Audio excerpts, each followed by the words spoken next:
Good evening. I'd like to call the City Council meeting of Monday, April 18th, 2022 to order. If I can have the City Clerk please call the roll. Mayor Flores. Present. Deputy Mayor Tharp. Present. Councilmember Noble. Here. Councilmember Dugo. Here. Councilmember Diaz. Present. Councilmember Bousquet. I'm present. Mayor, we have a quorum. All rise for the Pledge of Allegiance. I pledge allegiance to the flag of the United States of America and to the republic for which it stands, one nation, under God, indivisible, with liberty and justice for all.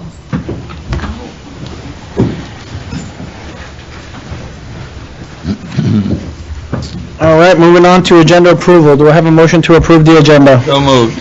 Second. All right, I have a motion made by Councilmember Noble, second by Councilmember Dugo. All in favor? Aye. All right, that motion carries 5-0. Moving on to comments from the public for agenda items only. Anyone wishing to speak on any agenda item, please come forward, state your name and address for the record.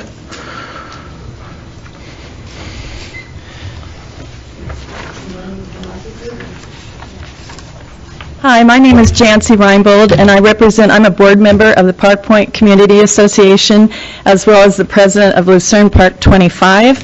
And I have provided some pictures about tree removal for hazardous trees. Our community in Park Point was built in 1988, and some of the trees are causing hazardous situations. We are a 55 and over community, and we have 2 instances where the trees at the entrances of the buildings are causing unsafe problems to the residents. These trees are shedding debris multiple times per year, leaving slippery sidewalks and tripping hazards. We have a resident who cannot leave her condo without assistance due to these hazards of dropping debris from the calophyllum tree. Not only the sidewalk is covered, but the parking lot as well. The other oak tree drops catkins, which makes 2 sidewalks slippery and dangerous to our residents. One reason for removal is the liability of the association. I have filled out permits for tree removal, but the reason is hazardous, and that's not currently included as a reason for removal. I feel like the City of Green Acres needs to consider the reason for hazardous removal. So on your packet of pictures, the first picture is a picture of mosaic which was cracked due to the roots of an oak tree. And all moldy. The oak tree drops catkins which are very slippery on 2 different walkways, so 2 different residents have trouble getting to their condo. The third picture is the calophyllum tree, and it drops seasonal shedding of fruit, and it covers the walkway and parking lot, which we have examples here, and they're very big and round like marbles. The last 2 pictures show the shedding of the tree, which causes tripping hazard. I would like to introduce Mary Ann Scroy, and she actually lives between where the tree is located, and she would like to speak on this subject. I'm just very fearful all the time when someone comes to deliver something to my door, or a friend comes, this caterpillar-like substance drops all over the ground, and it becomes mushy and very slippery, and even though I go out and I clean it up maybe 6 times a day, it still keeps on coming down. So I'm so afraid that someone's going to break their back or their leg or something. It's really a big problem. Thank you.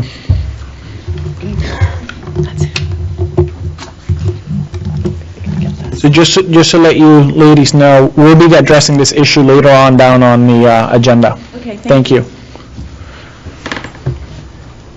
Good evening. My name is Larry Tronco. I'm president of the Park Point Community Association Board, and also president of the Park Point Condo Association B Board. We have in our community 488 units, representing over 1,000 residents, the most significant majority of which are all senior citizens, and we are having a number of issues. We're going to be meeting, I think, later this week with a representative from Green Acres to go through a detailed plan of all of the issues that we have in the community. So reiterate what Jancy has said. We would really appreciate it if the council could reconsider the policy to include dangerous issues. As we understand it right now, if the tree is dead, it can be removed with appropriate documentation and replanting of trees. If the tree is creating a hazard to a building, that is also allowed or to be addressed. So we would like to have the council consider hazards to the people as significant as hazards to the building. Thank you. Excellent. Thank you, Larry.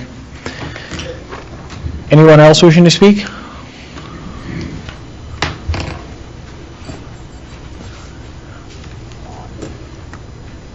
Good afternoon. My name is Jorge Ziegler. I live in a River Beach community.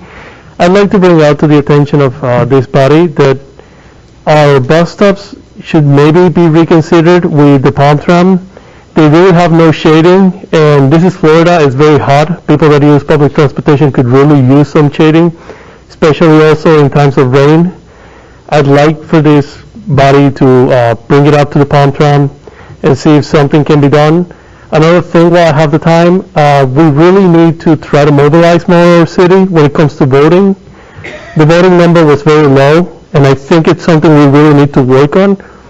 And on that same note, I'd like to see this body set up some guidelines, some very basic guidelines of behavior and things that can be done. We cannot really allow people to flat out lie, and there'll be no consequences. That cannot be allowed. If you're going to run for the city, you shouldn't be allowed to lie and nothing happen. So please, that's something I really would like to you all to consider, bringing up some guidelines that could be in a way enforceable by this own body. Thank you. Thank you. Anyone else wishing to speak?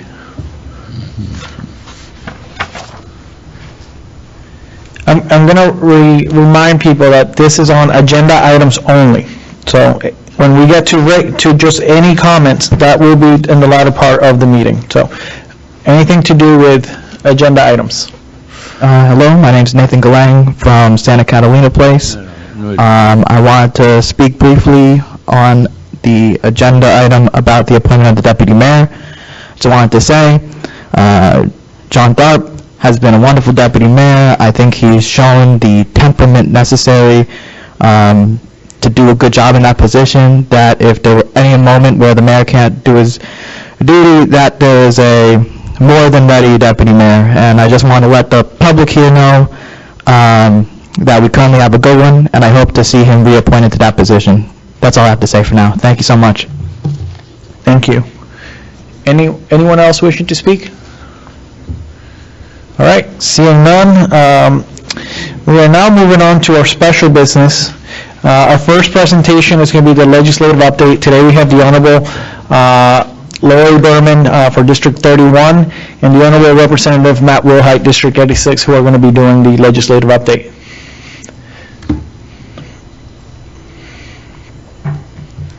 Good evening, Mayor, Vice Mayor, council members, friends, neighbors.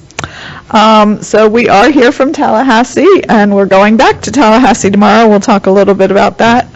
We want to give you a little bit of a report about what happened during session. So last year we had a $101 billion budget. This year we have a $112 billion budget. So we had an extraordinarily robust budget, a lot of money from the federal government with the American Recovery Act, and because of that, everybody supported the budget. There's a lot of really good things in there. We are raising the minimum wage to $15 for our state employees. Teachers' starting salaries will be $47,000. We raised money for law enforcement salaries, corrections officers' salaries. We put a lot of money into the environment, which was great. We put some money into affordable housing. In my opinion, not enough money into affordable housing, but we did do that. And we actually have a project which Green Acres has received $300,000 for, the Chickasaw Road Expansion Project, which Representative Wilhite and I worked on. Very happy to bring back money to Palm Beach County. That's always one of our goals as Palm Beach County legislators, so really excited about that, and would make sure that you work with the governor's office to keep that item in the budget, because we want to continue to see that money come here to us. I'd like to give you a little report about what we did on preemption, so that you know, for the sake of everyone who doesn't know about it, what it is Tallahassee, the state, will take an area and will say, we are the only ones allowed to pass laws in this particular area, and so the cities and counties are not allowed to pass laws. This year, we did what they called the, quote, mother of all preemptions. And what it says is, if you pass an ordinance and you have a business in your community that's been in your community for more than 3 years, if they can say that they lost 15% of their profits because of the ordinance that you passed, they can come to you and ask you to repeal the ordinance, and if you don't repeal it, they can sue you. I think it's a really bad bill. I know the Palm Beach County Commissioners are asking the governor to veto it. I would recommend that you look into it. I don't think it's been sent to the governor's office for signature yet. I'm a big supporter of home rule, and this is obviously about as opposite of home rule as you can get. The League of Cities has estimated it could cost as much as $900,000 a year for cities and counties because of this one particular piece of legislation. So that was bad, but we did have one reverse preemption, which was really exciting. We don't see that too often in Tallahassee. And it was to allow cigarettes and vaping to be regulated by you in your parks and if you had any beach areas. So if you want to put in place now regulations about limiting cigarette smoking or vaping to certain areas in your parks, or outright prohibition, you now have that ability to do so. It being Tallahassee and having one senator who was a little bit crazy, there is an exemption in the bill, and that exemption is for cigar smoking. So you cannot prohibit cigar smoking, but you can prohibit cigarette and vaping in those areas. I did want to introduce my aide who's here with me, Evelyn Duplessis. She passed out my bulletin. If any of you didn't get it and you'd like to get a copy, please see Evelyn before we leave. I have represented Green Acres, I believe, for 10 years. And in the new maps, we do redistricting once every 10 years. And we failed to do it for the congressional maps, but we did do it for Senate and House maps. And in the new Senate maps, my district will no longer include Green Acres. But I will tell you, I love representing you. I always consider myself a Palm Beach County representative, and I'll always be there for you. So anything that you need, I will still always continue to advocate for the city of Green Acres, but I just probably won't have you in my actual district. I just want to end by, and I'm going to pass it on to my colleague to go over some other things. And we are going to Tallahassee tomorrow to do the congressional maps. We will be on an airplane from Miami before 9 o'clock tomorrow morning. I always like to tell everyone what I think is the silliest or stupidest bill that we passed in Tallahassee. And my nominee this year was the bill changing the dessert for the state of Florida to strawberry shortcake. We still have key lime pie as the official state pie, but we spent time doing that when we didn't do some other things, which I assume my colleague will go over some of those things. So it's been my honor and privilege to represent all of you. I'll be happy to answer questions after my colleague finishes, and know that I will always be there for all of you. Thank you, Senator, and thank you, Mayor, for having me. I appreciate the opportunity to address you and the folks of Green Acres for a few minutes, and welcome to our new council members here. Thank you. It's an honor to have you serve in our community, the community, I'm sure, and appreciate your service to Green Acres. Like the Senator said about serving Green Acres, it's an honor because the first home I ever purchased was in the city of Green Acres. It was in Charter Club, and I lived there for 3 years, and that's where my wife and I first met and started our family. So Green Acres has always been a soft spot in my heart that I think, Councilman Noble, I think you were on the council even then. I remember you. I'm not saying, listen, 24 years. I'm not saying it's a bad thing. Obviously, consistency is good here. But I remember coming to some council meetings and talking about events and things happening then in the community. As the senator said, this was the single largest budget that state of Florida has passed, and obviously, rightfully so to some extent. We have 1,000 people a day approximately moving to the state of Florida, and we have to keep up with it and keep up with the needs and the wants of the people that move here with our road infrastructure, development, growth, jobs, all those different things. And so this year we did put a lot of money in our budget into a lot of projects as well. Obviously we're hopeful to see what the governor, he has a line item opportunity in the budget to cut things out of it, and we're hoping that he doesn't do very much, especially to Palm Beach County, because this is a very large growing area of the state. I mean, our state is very diverse, and a lot of the members that we debate things with just don't understand what is happening in Palm Beach County, because you could have areas of the state that aren't anything what we deal with here. So we're hopeful that he will keep the things in the budget, and such as the Chickasaw project, and we're privileged to work with your lobbyist on that and get that in the budget. So thank you.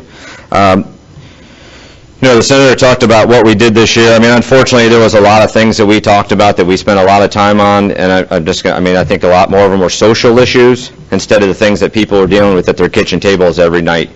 I know it's an election year, but the people of Florida deserve to have their services answered. And I just don't think, for the most part, a lot of the time that we spent this year doing that. And we can see that by a lot of things that are already in the court system. The elections bill that was passed last year has already been up. There's been a 213-page response by the judge on the election bill we passed last year, let alone one that we've already passed this year now. And again, our elections are sacred, and we should protect them, but some of the things that are being put in place are trying to disenfranchise people from voting, I believe, because as we realized in the state of Florida, we didn't have any overwhelming problems in our elections as of recently. So some things that we still worked on. I think, and the senator did great work too, and this year I was able to pass 5 bills out of the House. One has been signed by the governor already. It's dealing with step therapy. If many of you don't know what step therapy is, if you go to your doctor and you're diagnosed with a treatment or a medication, you go to your pharmacy to fill it, and the insurance company doesn't approve that.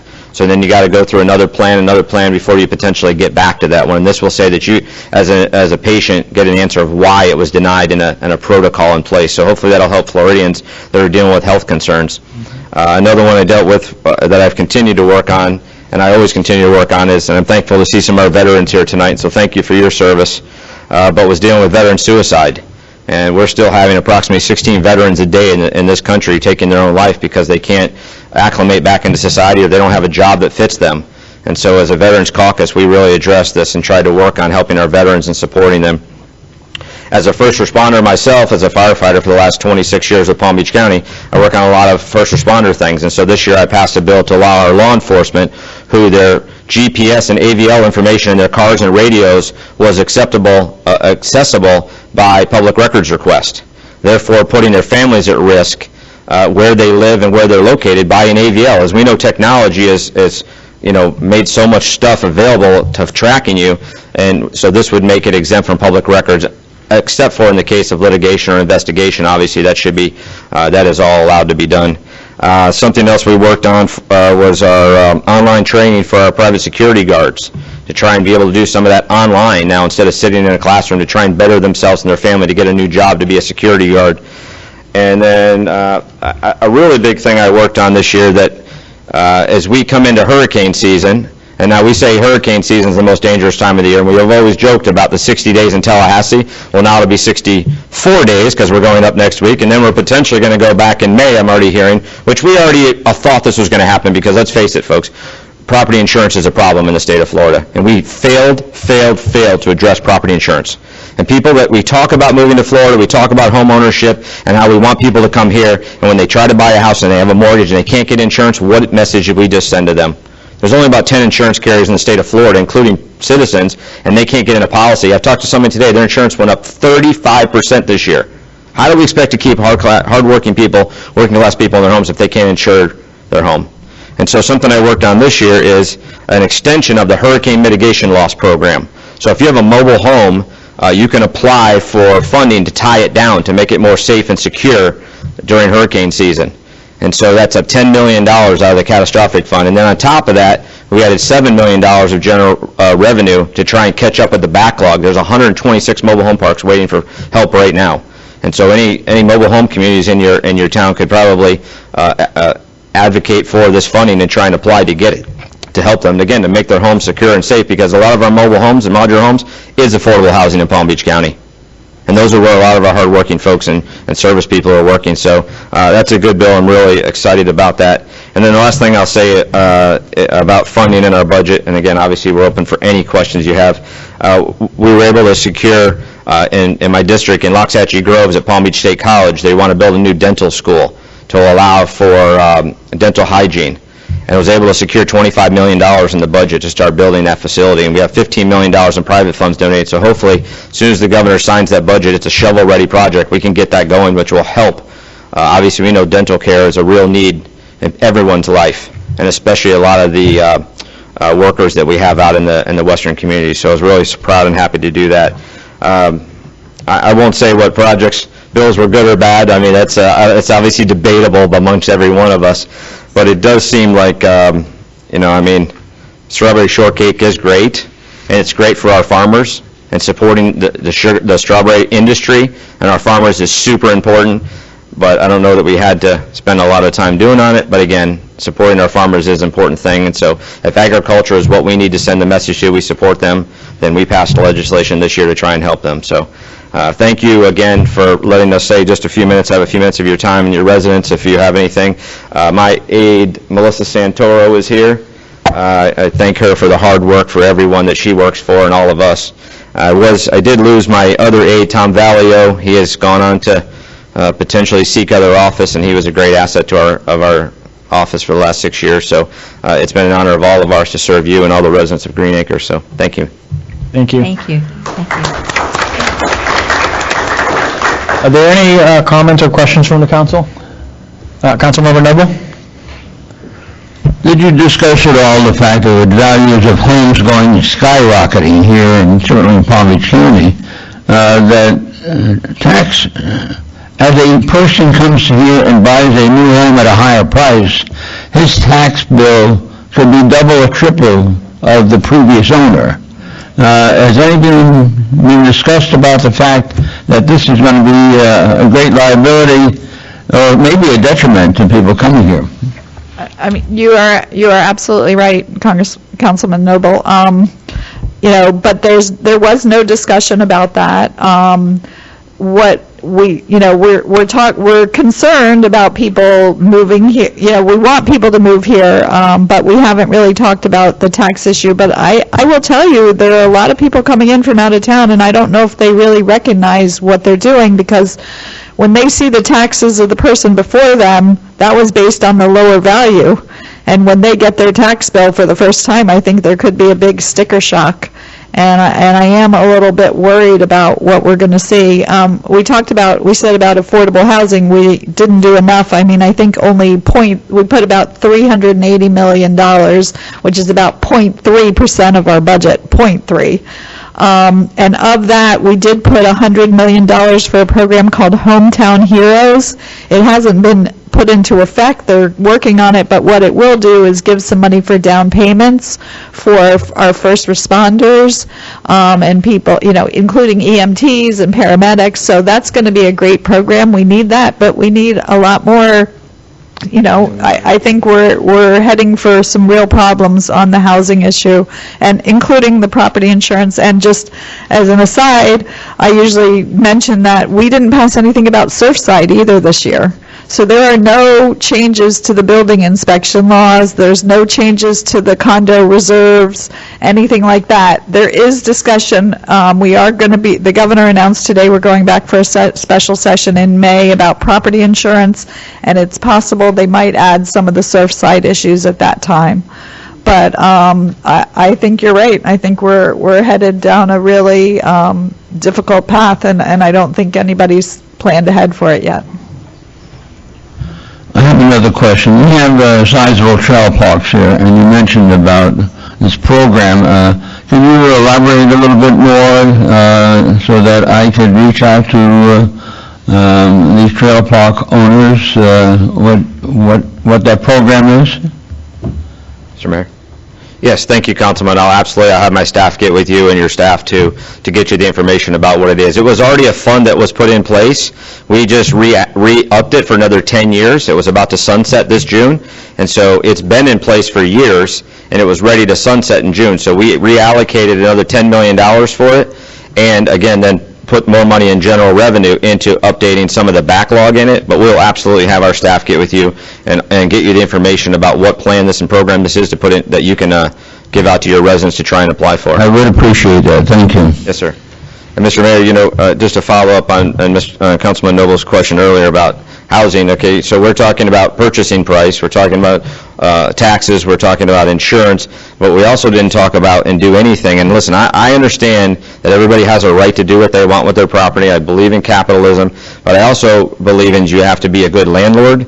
And when people are getting rents raised at the numbers that they are right now, we are going to be driving people out of rental communities as well. So if they can't buy a home, and now they can't rent because their rent has gone up 50 to 70%, I've heard cases of, that how are they going to be able to rent any place either? And so I think ultimately, and I know we've said Florida is free and open, please come here. How long can people sustain being here, though, too? If you'll notice, there was a lady the other day on TV, she's been in her home in Boca Raton for 45 years. She's having to sell her home and move north with her children because she can't afford to live in her home anymore between taxes and insurance. If that's the message we're going to send, we're going to stop people from moving to Florida because, again, they like to come here, but they can't afford to stay. They're going to go somewhere else. Ultimately, I think that gives Florida a bad reputation, and I don't think that's what any of us want to send that message of. We have great parks and beaches and sunshine, but if people can't afford to stay here, they're only going to be tourists and leave. There's another factor also for retirees. Their homeowners' fees are going to be going up substantially with the additional cost of the inflation and whatnot. So there are three deadly situations that are going to be affecting residents of Puerto Rico. I used to live in Puerto Rico. Residents of Palm Beach County, and should be discussed. Mr. Mayor, thank you. I think you have two people that believe completely in what you're saying and agree with you. And again, so I'll just give you an instance. On one of our nights, the property insurance bill was one of the last bills. So we have an agenda, and we're going through them, and they think they're going to wrap up real quick, and they get to the last bill. And, when I stood up to speak, I said, we're going to slow things down right now because this might be the most important issue on the agenda. And it was talking about insurance. And this bill, although the intent was for the legislature to get more people away from citizens insurance because, they're about to break 1 million customers. And citizens insurance was the insurance of last resort, where it's now the only resort in some cases. So there's almost 1 million people on a state-funded insurance with a $250 billion liability to the state of Florida under this insurance company. This bill would have forced people to get off of citizens insurance to go to a private carrier if the insurance bill was 19% or less. So we were telling people, you got to go to a private insurer, but you could have to pay 19% more than what you're paying. As the state of Florida, that's the message we were going to send. And we slowed down a little bit and we talked about it and ultimately passed the House and didn't go to the Senate. And here we are again, going on back and forth every day. And today, the governor talked about in May, we're going to go back and talk about property insurance because the state of Florida failed to address one of their most important things in 60 days of their legislative session, which was property insurance and home ownership, in my mind. Absolutely. Any comments or questions from the council? Councilmember Diaz? First of all, thank you so much for coming and being here with us today.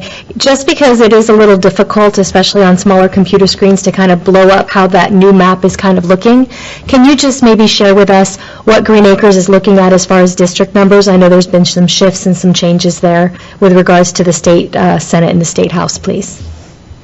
Mr. Mayor? Yeah, go ahead. I'm sorry, we just have a protocol No. chair on everything. So thank you. Yes, we can. And obviously, it was a little difficult for some of us because this area, so for instance, we have one House member that represents 11 counties in the north part of the state. This county has 9 representatives that just represent this county. And so our maps seem very small about what we're looking at and stuff, but by population, we represent about 175,000 people in each one of our districts. And the Senate has close to 1 million people in each one of or 500,000 in each one of their districts.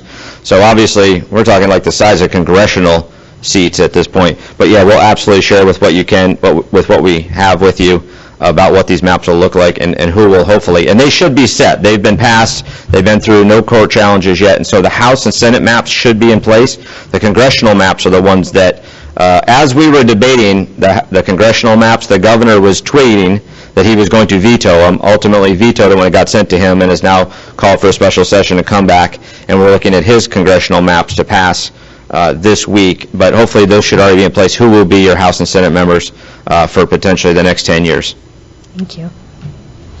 Any other comments or For questions? your information, the district that I have now would be Boynton Beach South, and then at the Turnpike, it comes up and it takes in Wellington, but I don't take in any of Green Acres. I go straight up the Turnpike to Wellington and then out to the Glades. And then I believe that the district that Bobby Powell has now will encompass Green Acre. It'll take a lot of the cities that I used to have, like Lake Worth and Lantana and Green Acres, Lake Clark Shores and Palm Springs, as well as West Palm and Riviera Beach. And then Southern Boulevard is the dividing line for the district that includes parts of Martin County and St. Lucie County. So the seat that right now Gail Harrell represents. So Southern is the dividing line on that area. So the Turnpike and Southern are kind of the lines. The House is much, their lines are not as clear cut as our lines, so, yeah. But, it's, we'll see, and on the congressional side, most of the congressional districts are pretty set for South Florida. They're not any different, pretty much, than the way they were originally drawn, and there is a Palm Beach County congressional district, which would be the district that Lois Frankel has, which has all of Palm Beach County going down to Boca Raton. And then there's the Western District, which was the new Congresswoman who was just elected, Sheila, I'm not going to be able to say her name, McCormick, Sherfilis, I believe. So that district pretty much stays the same. And then the district that Ted Deutsch represented still has a little Boca, but it goes mostly into Broward County. So that's a divider. Excellent. Well, I will understand that this might be representatives, last time representing the city, and Senator Bowman is now in a different district. So on behalf of the city of Green Acres, we thank you for everything that you have done for us. It has been nothing but an honor to work alongside you. Anytime that I have called, I'm pretty sure that anybody here at the city has called. You guys have always been there for us. So on behalf of the city of Green Acres, our residents, we want to say thank you for the work that you have done in representing Green Acres. And please join me, stand up, give them a big round of applause. They deserve it.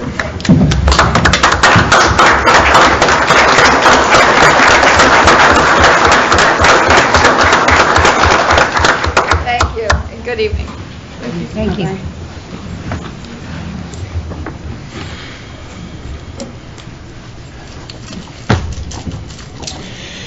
All right, we are now moving on to our second presentation. We have Preferred Safety and Risk Management Member Award, and we have, we have Christopher H. Kittleson, Director of Loss Control Technical Services for Preferred Government Insurance Trust, presenting. Thank you, Your Mayor. Good evening, Mayor Flores, Deputy Mayor Tharp, City Council members, and City Manager McHugh. My name is Chris Kittleson from Preferred Governmental Insurance Trust, and it's a great honor to address you this evening to recognize the City of Green Acres, which has been selected to receive the prestigious Preferred Safety and Risk Management Member Award for 2022. The City of Green Acres was selected from over 400 preferred members as the recipient of this award. I would like to highlight some of the important aspects of the award, first by recognizing Suzanne Skidmore. There she is. Your HR director, who's been instrumental in the development and implementation of the best practices of accident prevention and claims management. More specifically, Ms. Skidmore has established an effective safety committee, developed safety-conscious policies and procedures, aggressively pursued claims to achieve positive outcomes, conducted thorough accident investigations to determine cause and corrective action to prevent reoccurrence, provided safety training to keep staff up to date on safe work methods, performs safety inspections to identify correct and unsafe behavior conditions, as well as continues to promote a culture of safety at the City of Green Acres. Ms. Skidmore has always been receptive to working with Preferred and the Garing Group, your agent, and I personally enjoyed attending the many safety committee meetings we had over the years since we've been associated with the city, where Ms. Skidmore, the safety committee members, and the City of Green Acres personnel have always made me feel welcome, so we thank you for that. At this time, I'd like to present Suzanne Skidmore with the Preferred Safety and Mismanagement Member Award for 2022. Suzanne, please come forward to receive your award, and may be the first to congratulate you. So.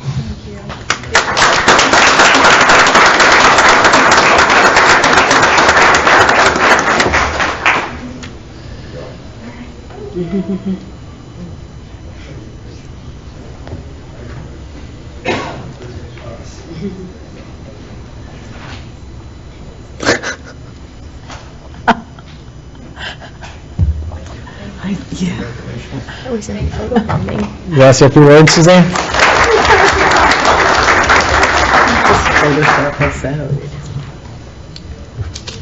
All right. We're extremely proud of you, Suzanne. Thank you for everything that you do. All right, we're moving on to our next presentation, Art in Public Places. One of my favorite conversations, and that's going to be led by Director of Development and Neighborhood Services, Kara Erwin Ferris.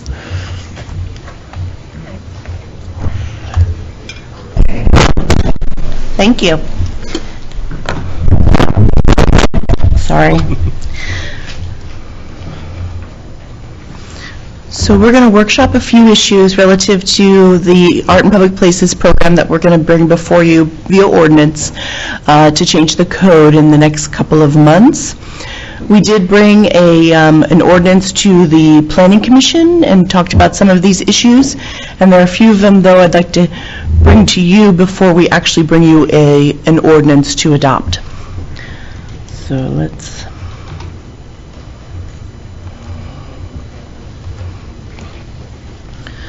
So we are processing a code change right now. This is ETA 2107 for an Art in Public Places program for the city. And when I say program, it's funding, which will include funding for the project. As you know, in the past, we have funded projects as capital improvement projects through the city's budgeting, and this would actually set up a fund for the project, for projects in the future.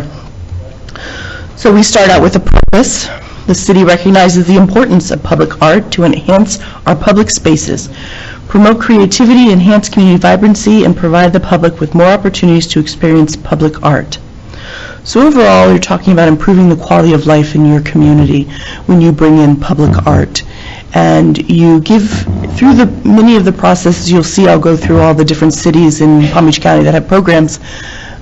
They do charge, commensurate with development, in some cases, fees in order to provide public art. They also include the possibility of doing art on development sites as well. Doing art in public places, we only have so many public spots available, whether it's parks or buildings that we own, City Hall or others, where we can place art. So looking for opportunities of high visibility or development projects is also a way to improve your areas and get more art in your community. So right now we have Article 4, Supplemental Regulations, Division 3, Public Places. And if you remember, we did a Subdivision 1, which we utilized to approve the memorial out front, the 9/11 memorial. So we did a whole section about memorials and how we handle them in the city, and we added this Public Places section in our code. So now we're looking at adding a Subdivision 2, which will be our Art in Public Places part of the code. It's set up just for these two to be together. We start with the purpose. We'll also put into application or Art in Public Places requirements. We're looking for applications, violations, of course, requirements for art or a fee in lieu, and review and approval process, creation of a fund, And then also you want to make sure that you provide for maintenance of pieces, not just for city pieces, but also for pieces on private property. And you want to make sure that these were kept in perpetuity. So I hope you can see that on your monitors. What I did is I went through the codes of the different municipalities in Palm Beach County. Some I was actually surprised that they didn't have any Art in Public Places program, but a lot of them do. About 9 or 10, including the county, also has a public art process. And so you had many different ways to bring art into a community. You had a couple that were pretty small programs. Boca Raton actually didn't have a program, but they did provide for exhibit space for local artists at local sites. So you could petition to put up an exhibit at public buildings. They use the library or other locations, and that's one of the ways they fulfill their art requirement. Boynton Beach, which actually I really liked their program, has limits. If a project is $250,000 or more, then 1% of your vertical construction or the value of construction has to provide an Art in Public Places dedication. You give them 100% of that 1%, but if you say you want to put your art on site, they'll give you back 70%. They actually keep a 30% for the administration of the program within their funds from private developments. Delray Beach, they hit their capital projects. So when they program for capital projects over a certain amount, and actually it can't be anything that's underground, they charge themselves as part of that. A percentage of that project will go towards art as well. So really, it's a way of programming for art. You're just doing it consistent with your capital improvement projects that you're approving in the city. Lake Park has a purely mural program for commercial buildings. As a commercial building, you can put in an application to put a mural on your building. There's certain qualifications you have to meet, but that's the only program they currently have. Lake Worth actually includes Art in Public Places as a development bonus or incentive. So they do planned developments, and you can do different things to get bonuses, whether it's for density or intensity, and they actually, one of those is providing art. Palm Beach Gardens contributes 1% of the vertical construction for anything over $1 million, and you can either put it on your site or put it through, give it to the city for their art fund. In Royal Palm Beach, they have commercial or industrial projects, and village capital projects pay a 1% of vertical construction costs. They also do it on their own capital projects as well, at 1%. So in this case, some of them provide a 1% on their own projects as well as other projects, and that's something that you'll have to consider too, whether or not you'll exempt yourself from the process. Wellington actually has village funded by capital projects and donations or grants. And then West Palm Beach has a total construction cost of $500,000. If you're over that $500,000, you do 1% on your site, or 75% of the 1% to the public art fund. So if you put it on your site, it's more. If you don't put it on your site, it goes into their public art fund. So this is what the different cities around us are doing as part of their projects. Wanted to make sure that we're being consistent with other successful programs that are adopted. When you put in a program like this, you want to make sure you can maintain it. So the first requirement is how to fund the project for art requirements. As I said, some cities do it through capital projects, or they do exempt themselves from the 1%. You always can go out for grants and donations, which go directly into the art fund. You can also apply it towards development costs for new development or remodeling or redevelopment. They go as much as $1 million to $500,000 for cumulative development costs, and then you do a 1% or 2%, or $250,000 for development costs. Some exempt residential, some do not exempt residential. And the funding can be used to purchase art for the site. You also want to look at funding maintenance of the project as well. You want to let them include that, and you want a maintenance plan from them as well to make sure that your art can be maintained. And some funds allow the developers to utilize these monies for consultant costs too. So if they have a consultant who goes out and finds the artist or goes out and finds the art, they're allowed to utilize whatever they pay them out of this package of funds that is required for them. So as a recommendation, in reviewing these programs for the City of Green Acres, I think following some of the different programs, a construction cost of $250,000 would work for our city, and 1% would go to the fund. I think initially we would like to get money into a city fund, but we will follow the lead of Boynton Beach, and if they want to do it on their site, we'll give them back 70% to put art in on their site, but take an administrative 30%. We also are going to recommend providing exemptions, single-family and two-family residential, government uses, so that would mean that we would not, for building city buildings, we would not charge ourselves a fee. We do provide art anyway, we've provided art, so, you know, being consistent, we're trying to make sure we have, we don't provide it against government uses, and that would be schools too. So public schools are also considered a government use too, so we would exempt government uses.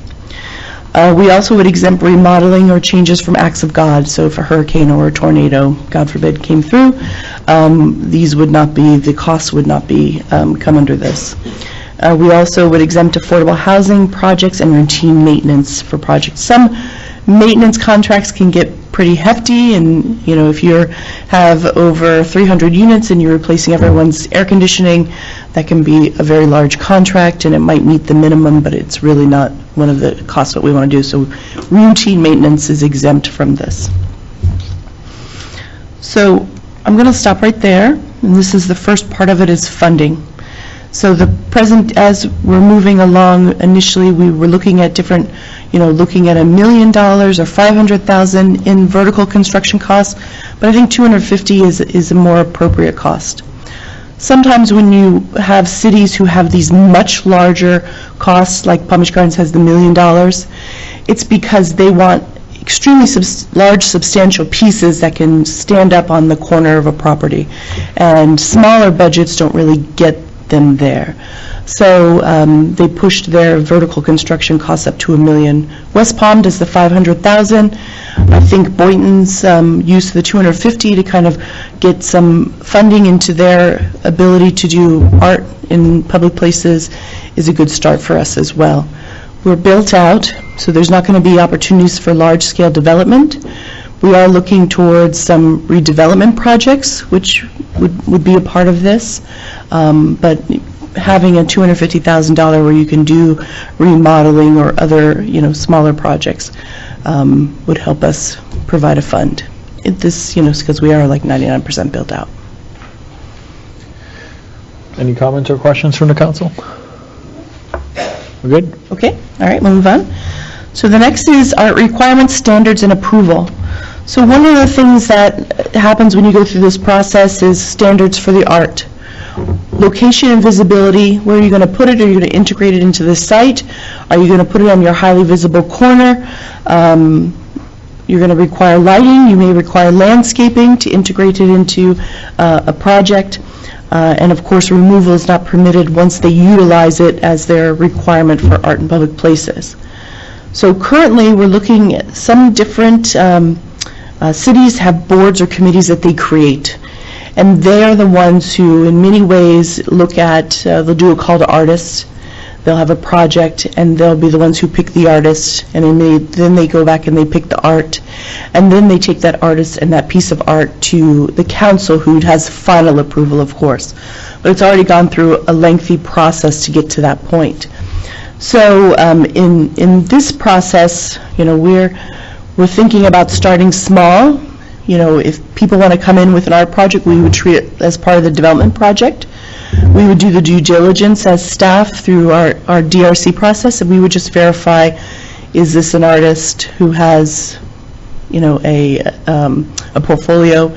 Is this an art piece as directed that met the call of artists? And then we would bring it to council, who would have final approval on the location, on the artist, and on, you know, the development as a whole. So it would be up to the council.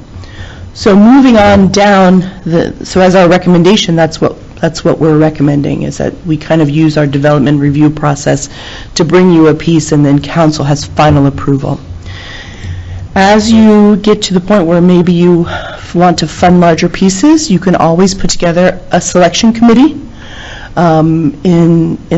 for like a larger scale process. But for smaller things, I feel like the current process, putting another board together might be hard and onerous. Or you could actually put the task to an existing board if you wanted to as well. But right now, what we're proposing is for the smaller pieces, as we build up to it, we'll go through our process, and then we'll bring it to you for final approval. Excellent. Seeing no comments? Okay. All right. So one of the things that you'll also look at is what is allowed to be utilized for art, what is not allowed to be utilized as art for this program. Sculpture, in the proposed language that we're saying is sculpture, freestanding, wall supported or suspended, that this is an allowable type of art to utilize.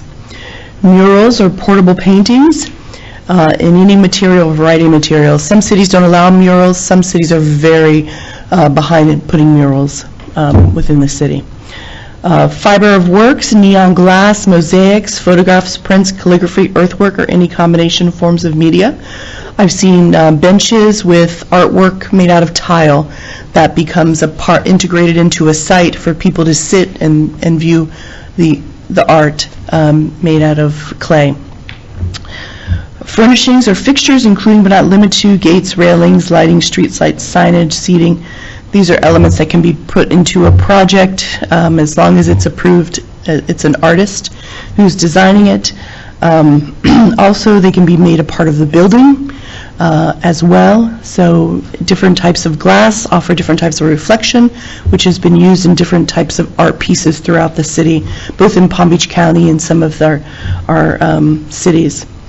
Also, culturally significant elements will count towards art, as well as you can do temporary artworks or installations for community outreach. That can be also part of a program that gets put before you, but you would have the ultimate approval at the end. Other things this artwork may not include: objects which are mass-produced.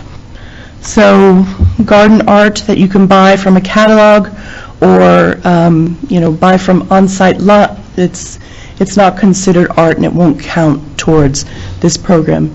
You have to have an artist, and that artist has to be verified, and they can't mass produce their pieces that they're providing. Reproductions by mechanical or other means of original artwork is also not permitted. Decorative, ornamental, architectural, or functional elements of the architecture or landscape design which are designed by the building architect. So I've seen both. I've dealt with architects who came through and added portions of their building that they claimed were art, but if it's designed by the architect, it's not considered art. But then I've also seen an artist come and add pieces to the building, whether it was the use of light or other mediums. They actually incorporated the building into their art. So depending, you can still use elements of the building, but it depends on who's providing the design. And also commercial expressions, design logos, trademark, iconography, color schemes or themes, that's not considered part of the art as well. If you do like a very large logo or something to that effect. And then services or utilities necessary to operate and maintain the artwork over time are also not included as part of the artwork. So these are all issues that come up during the process that other cities have had to deal with their art programs. So we're trying to plan for it now, utilize some of the work that they've had to do to try to make sure that we're covering all of our bases when we approve. We say this is approvable or this is not approvable. So final recommendation, construction cost for a project of $250,000 or more. So if you're a project that's under $250,000, you won't be charged the Art in Public Places fee. 1% will go to the fund, If you want an exemption to do your project on-site, you'll get 70% of that money back to provide art in public places on your site. But it will also have to be approved by council.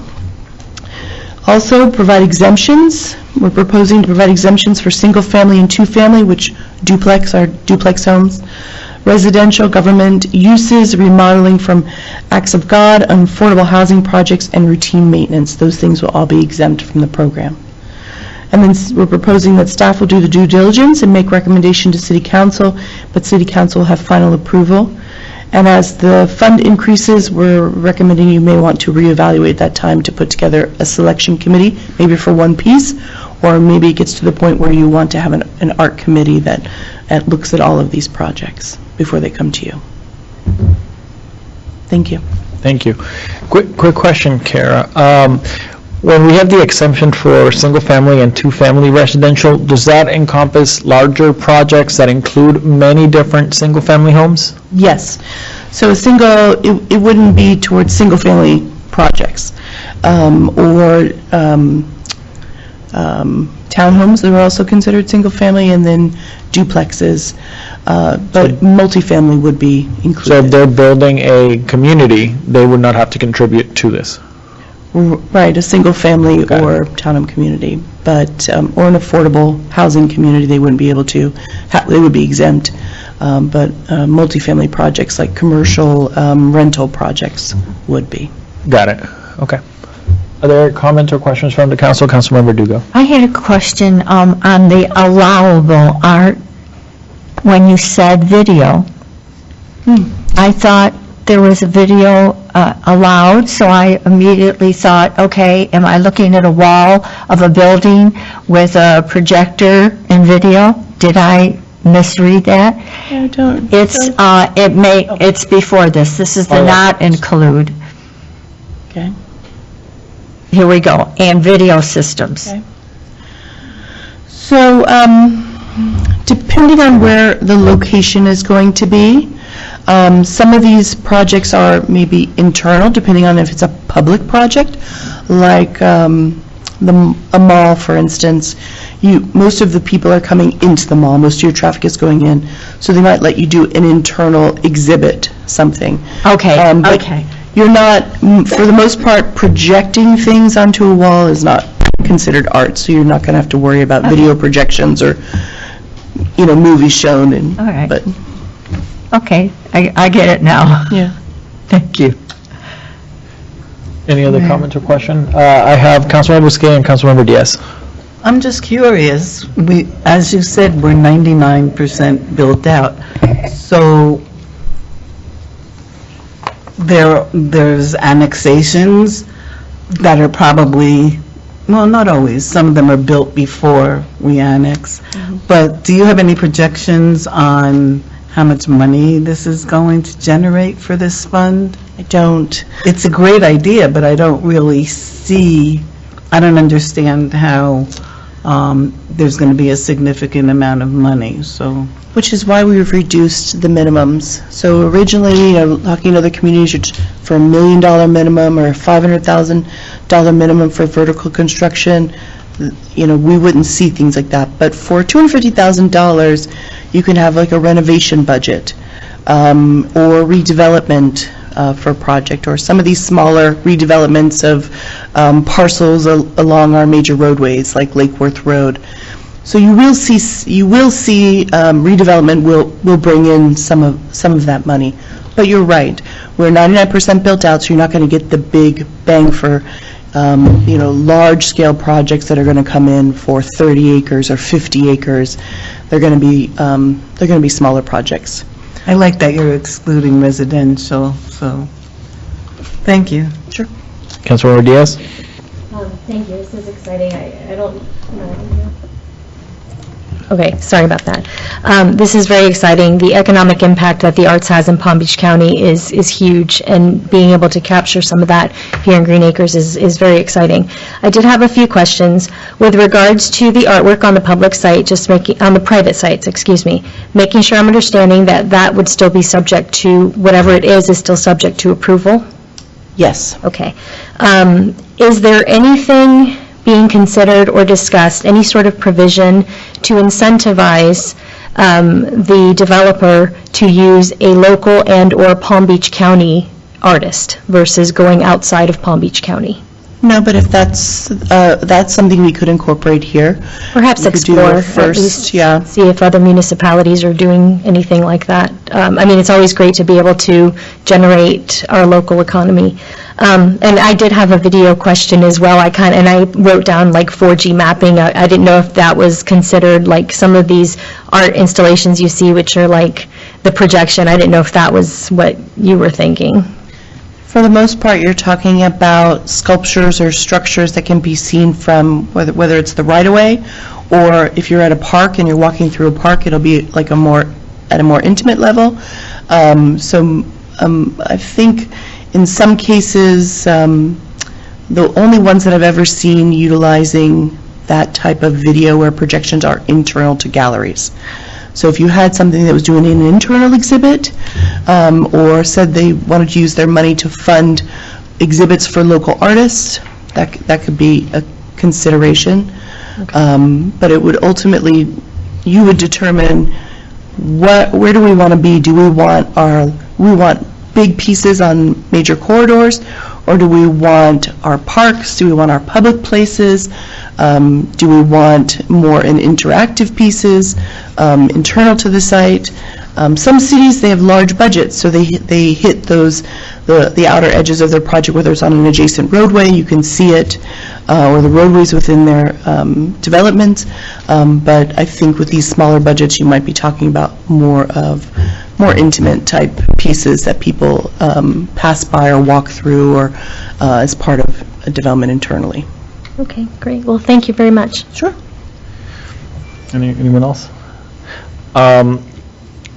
I think this is a great starting point. I think this actually came when we started doing the visioning program, that our residents provided that input about art in public places. So I'm actually very excited to see this moving forward. I did notice on the list of municipalities, it seems like the larger municipalities are the ones that have incorporated, and I believe we're still the 8th largest, so I think we're right in line with implementing something like this. Am I? Yeah, some of them I was surprised that they didn't have programs, but for some of them, like some of the smaller ones do. Yeah, but I mean, in Boca, they have plenty of art in public places. I don't think they need a program to have those, but, all right, I like it. Thank you so much. Are there any other comments or questions from the council? Okay, so you're okay with the direction that we're headed? I think so. Okay. All right. Thank you so much, Kara. Thank you. All right, we are now at the consent agenda. Do I have a motion to approve? Motion to approve the consent agenda. All right, well, I have a motion made by Deputy Mayor Tharp, second by Councilmember Bousquet. All in favor? Aye. All right, that motion carries 5-0.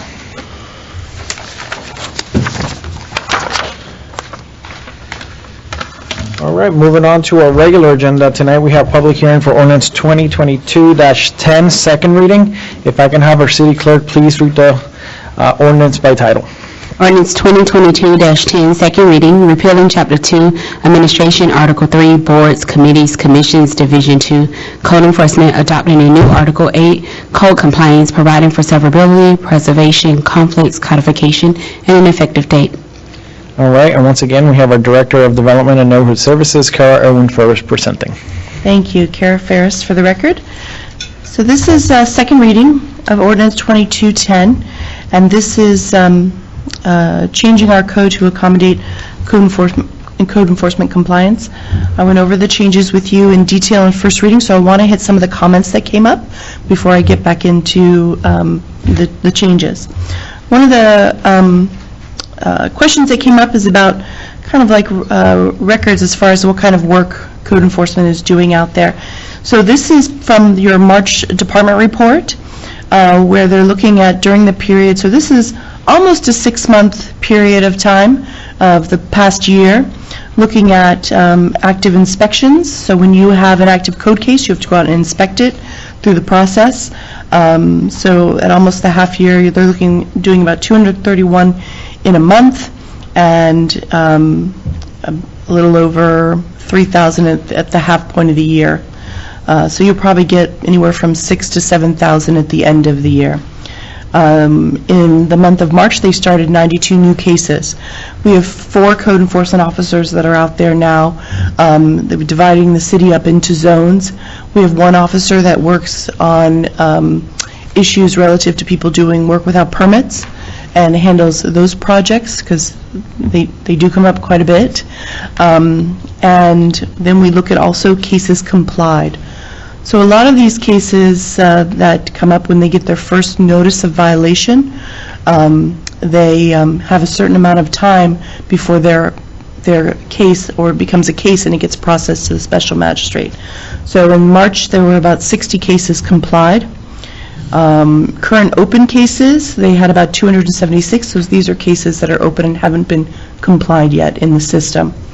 They send notices out to the homeowners. Sometimes this can be a process for them. We try to do return receipt. If they don't accept the mail and it comes back to us, we have to go out and post, because we have to go out and make sure that people know, we can verify that we actually tried our best to notify property owners. They also remove illegal signs from right-of-ways. In the month of March, they pulled out about 321 of those signs.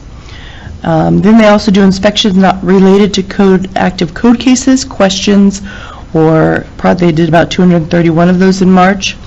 They also are only allowed to go out on they can't be anonymous code complaints anymore. They have to have code complaints where the person will give their name and it becomes a part of the record. That was legislation that was passed at the state level. And then they also send out warning tickets. Your grass is too tall, little things that they'll hit them with warning tickets to do a quick turnaround before they go through the whole violation process in the city. So this is what's happening. This is probably the second to last page in the department report that we provide, and it gives you the numbers that they're working on in there, every month, and they've been doing a lot of work. But one of the questions that came up also was about liens. So looking from between 2006 and 2022, we've had about 61 liens in the city. And so what happens is, if the project gets their notice and they don't comply and they go to the special magistrate, currently our process is a special magistrate will give them time to comply, 30 days. And if they don't comply in 30 days, then they bring it back to the special magistrate, and she will, give them a requirement of, if you don't comply within a certain amount of time, it's $25 a day, $100 a day, anywhere up to $250 a day. And then that's when the lien starts. A lot of these projects comply before they get to that point. So you can see the numbers. We've had some various levels of staff, people coming, people going. Right now, 2021, we had a full 4 members, and they're processing a lot of cases. So it looks like 2021 was a big year. So far in 2022, we've had none. So these are actual numbers of liens in the city. So I don't know if the number surprises you or it doesn't surprise you, but this is the actual, the numbers from them moving forward. So really what we're doing now is we're looking at changing.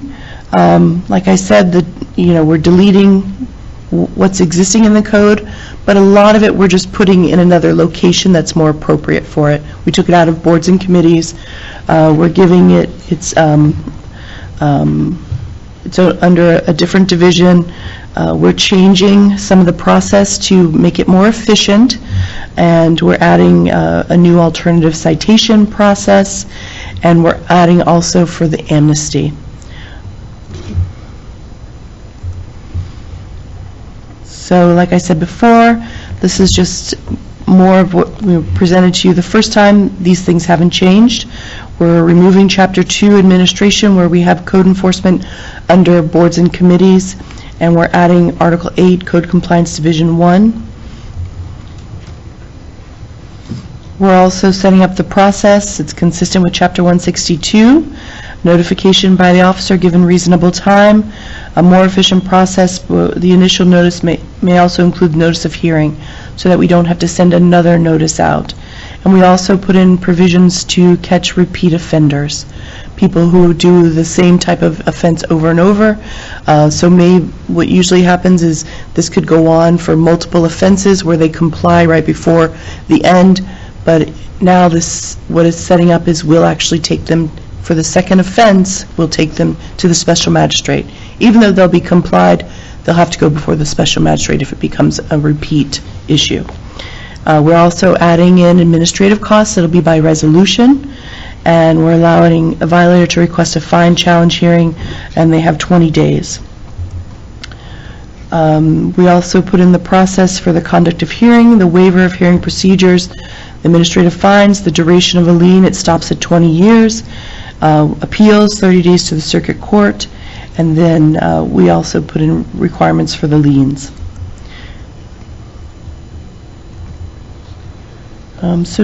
This is all part of the process that we presented to you previously. Nothing has changed in here. The only place where it has changed is the consensus of the council last time was not the 10% minimum. We're doing the 10% minimum for non-homesteaded residential properties and all non-residential properties. So if you're homesteaded, you can go down to 3%, but all others are maintaining the 10%. And you were open to providing an amnesty process, which was written into this code. So that'll be something that you'll determine at the time of how you want to handle it. It'll be adopted by resolution. So depending on how far you want to go in your amnesty program, it'll be for a certain amount of time, but it'll be at the council's discretion, yes. So staff does recommend approval of Ordinance 2022-10. I'm sorry, I didn't want to go over it all over again. It was a lot. We talked a lot about it on first reading. I did feel like we got the consensus for the 10%, but only the 3% for the homesteaded properties, and that you were amenable to the amnesty. Thank you. There are comments or questions? Councilmember Noble. No, I'd like to make a motion to approve Ordinance 2022-10. Public reading. There's a public hearing. Second. Paul. All right, have a motion made by Councilmember. Public hearing. Oh, okay. I see it's a public hearing, so I move my motion after the public hearing. All right, so I do have a motion on the floor from Councilmember Noble, second by Councilmember Bousquet. This is a public hearing, but before I open it up, I would like to get comments or feedback from the council. Is there any? Councilmember Dugo. I just had one question on the previous year, the filing of 15 liens. Any of them satisfied? I don't think so. I think I'll have to check. I'm sorry. Okay. No, I'll ask sure, you. Even a percentage. I'll follow up with you this week. We have some that we're working with. We do have some outstanding ones, but we have had probably per meeting we have maybe 2 or 3 that come in to ask for reductions. And if they get their reductions, they settle them right away. Okay. So it's a slow process. Some of them take a long time to comply. Okay. Thank Do you. I see any other comments or questions from the council?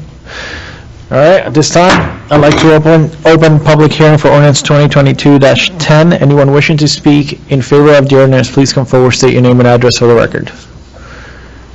Anyone wishing to speak in opposition of the ordinance, please come forward, state your name and address for the record. Seeing none, public hearing is now closed. I have a motion made by Councilmember Noble, second by Councilmember Bousquet. All in favor? Aye. All right, that motion carries 5-0. All right, moving on to Ordinance 2022-07 first reading. If I can have our city clerk please read the ordinance by title. Ordinance 2022-07, first reading, amending Chapter 16, Article 3, District Regulations, Division 11, Commercial Intensive, Section 16-49930, and Article 8, Off-Street Parking and Loading Regulations, Section 16-1336 and Section 16-1338, to add standalone car wash facility and allow for use as a special exception in the Commercial Intensive Zoning District, providing for repeal of conflicting ordinances, providing for severability, providing for inclusion in code, and providing for an effective date. And once again, we have our Director of Development and Neighborhood Services, Kara Irwin Ferris, presenting. Thank you. Kara Ferris for the record. This is a code change to the Commercial Intensive Zoning District for standalone car wash. This is applicant initiated, and there is a concurrent application for a project moving forward at the same time. But it's not concurrent tonight. They're actually currently in Development Review Committee right now, going through the process. So just to give you a little bit of history in this this type of change, on September 15th, 2008, the City Council adopted Ordinance 2008-02. It provided for 3 changes to the zoning code. It provided a definition of a standalone car wash. It incorporates standalone car wash facilities into the Commercial Intensive Zoning District of the city as a special exception use. So you got an approval for a project as well as an approval for a special exception. And it provided for off-street parking and loading requirements for that use. And it was proposed also by an applicant. It was not city initiated, and they also had a car wash that they were proposing at the same time. Some of you who were here, it was the Sparkles Car Wash on Malaluca up here, and what they were proposing is that previous to that there wasn't a standalone car wash, and what they proposed was you could have a standalone car wash as long as you developed adjacent to a gas station or a fuel station. So you didn't have to be a part of the site necessarily, but as long as you were next door and you could provide for vehicle connection at some point, possibly in the future, then they would rather have a standalone car wash adjacent to gas stations. Currently, the city's received an application to amend the code to allow for a standalone car wash as a special exception within the Commercial Intensive Zoning District that is not required to be co-located next to a full-service fuel station or gas station. The proposed language includes increasing the distance requirement between car washes. Right now it's 1,500 square feet. They're proposing 3,000 square feet. And many times we put these distance requirements so we don't have a proliferation of the same use over and over again. We try to spread them out. So they're proposing to change the language from 1,500 to 3,000, and they're also prohibiting exterior detailing and waxing. So you won't have people out in the parking lot detailing and waxing as well. Everything's done internally, and then they do have vacuums on the site in the parking area, and it's also requiring a landscape buffering for accessory equipment in the parking area. They want to provide but they also are putting on in the change landscaping and buffering requirements so that people won't see them. So there is, as I said before, a concurrent application for a car wash within the city on Lake Worth Boulevard that will be coming forward in the future. So as far as the history goes, the Sparkles Car Wash was approved adjacent to the gas station and the unincorporated on Malaluca, just west of the intersection of Military, but it was never built.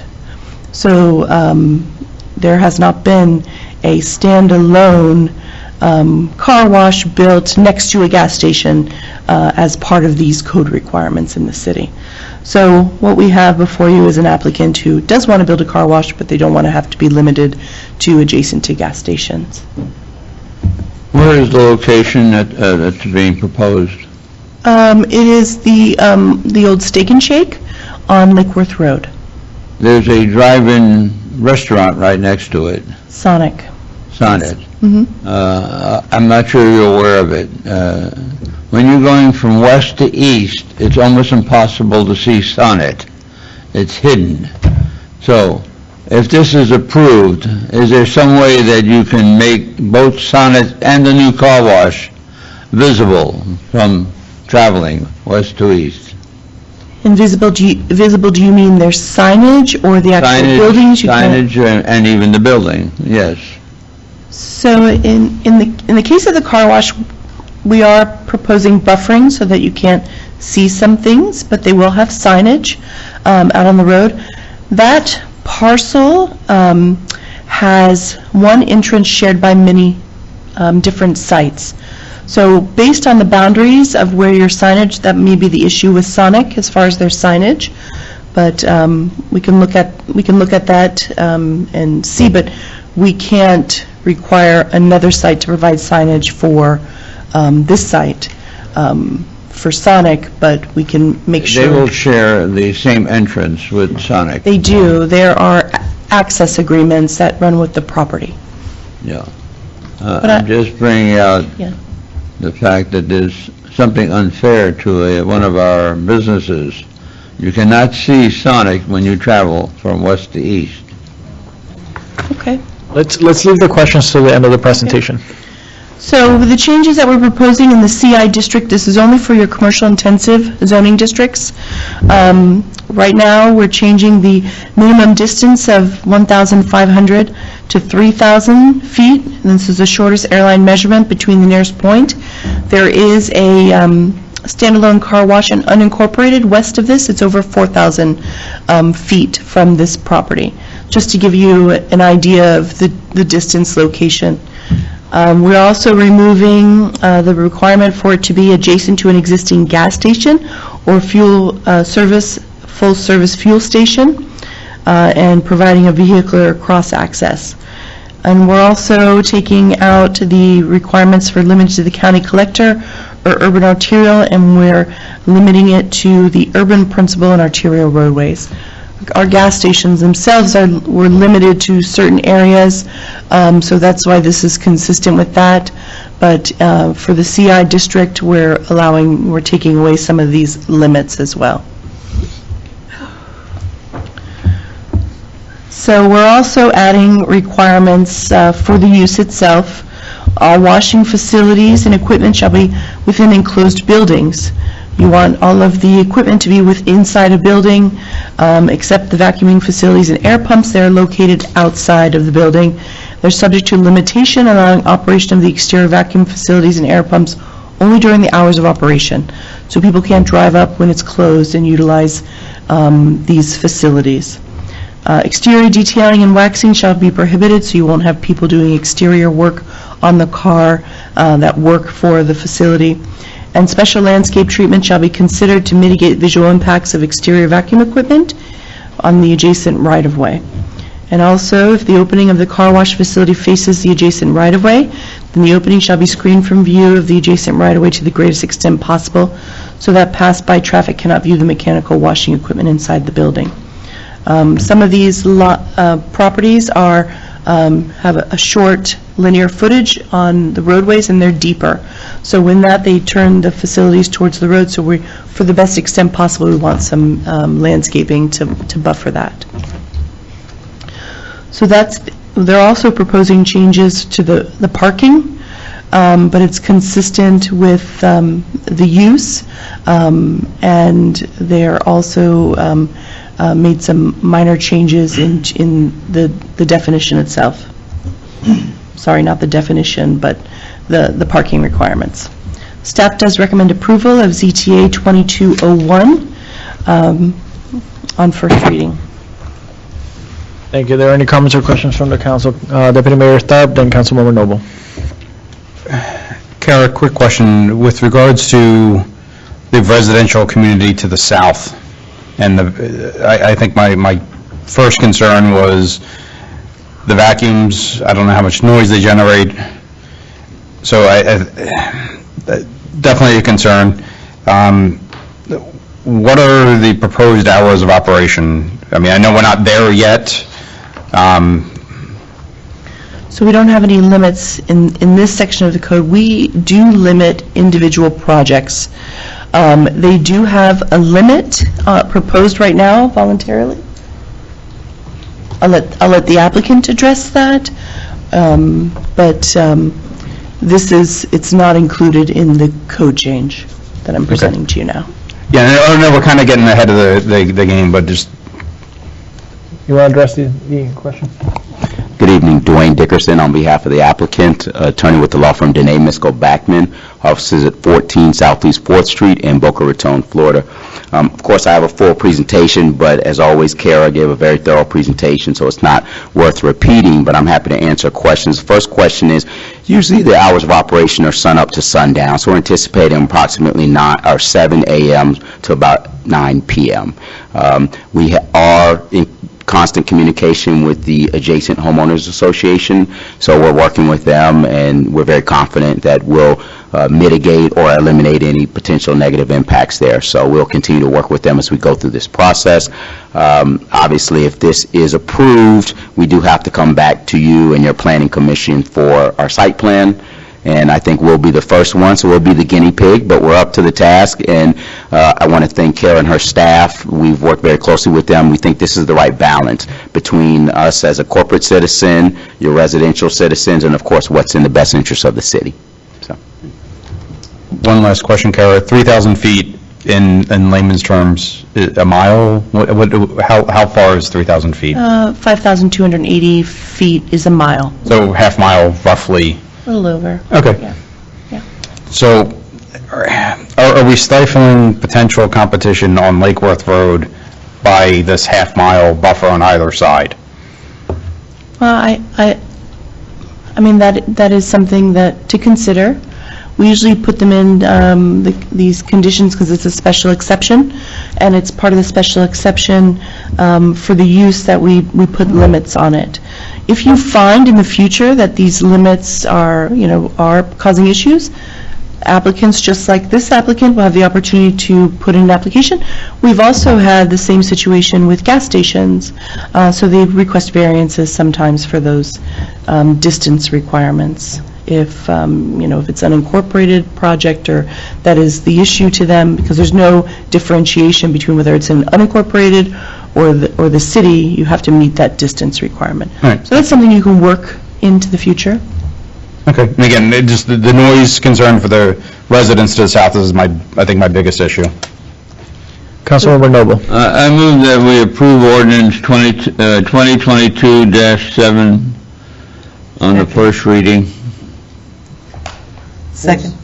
All right, I have a motion by Councilmember Noble, second by Councilmember Busquet. Are there any other comments or questions from the council? Councilmember Diaz. Thank you.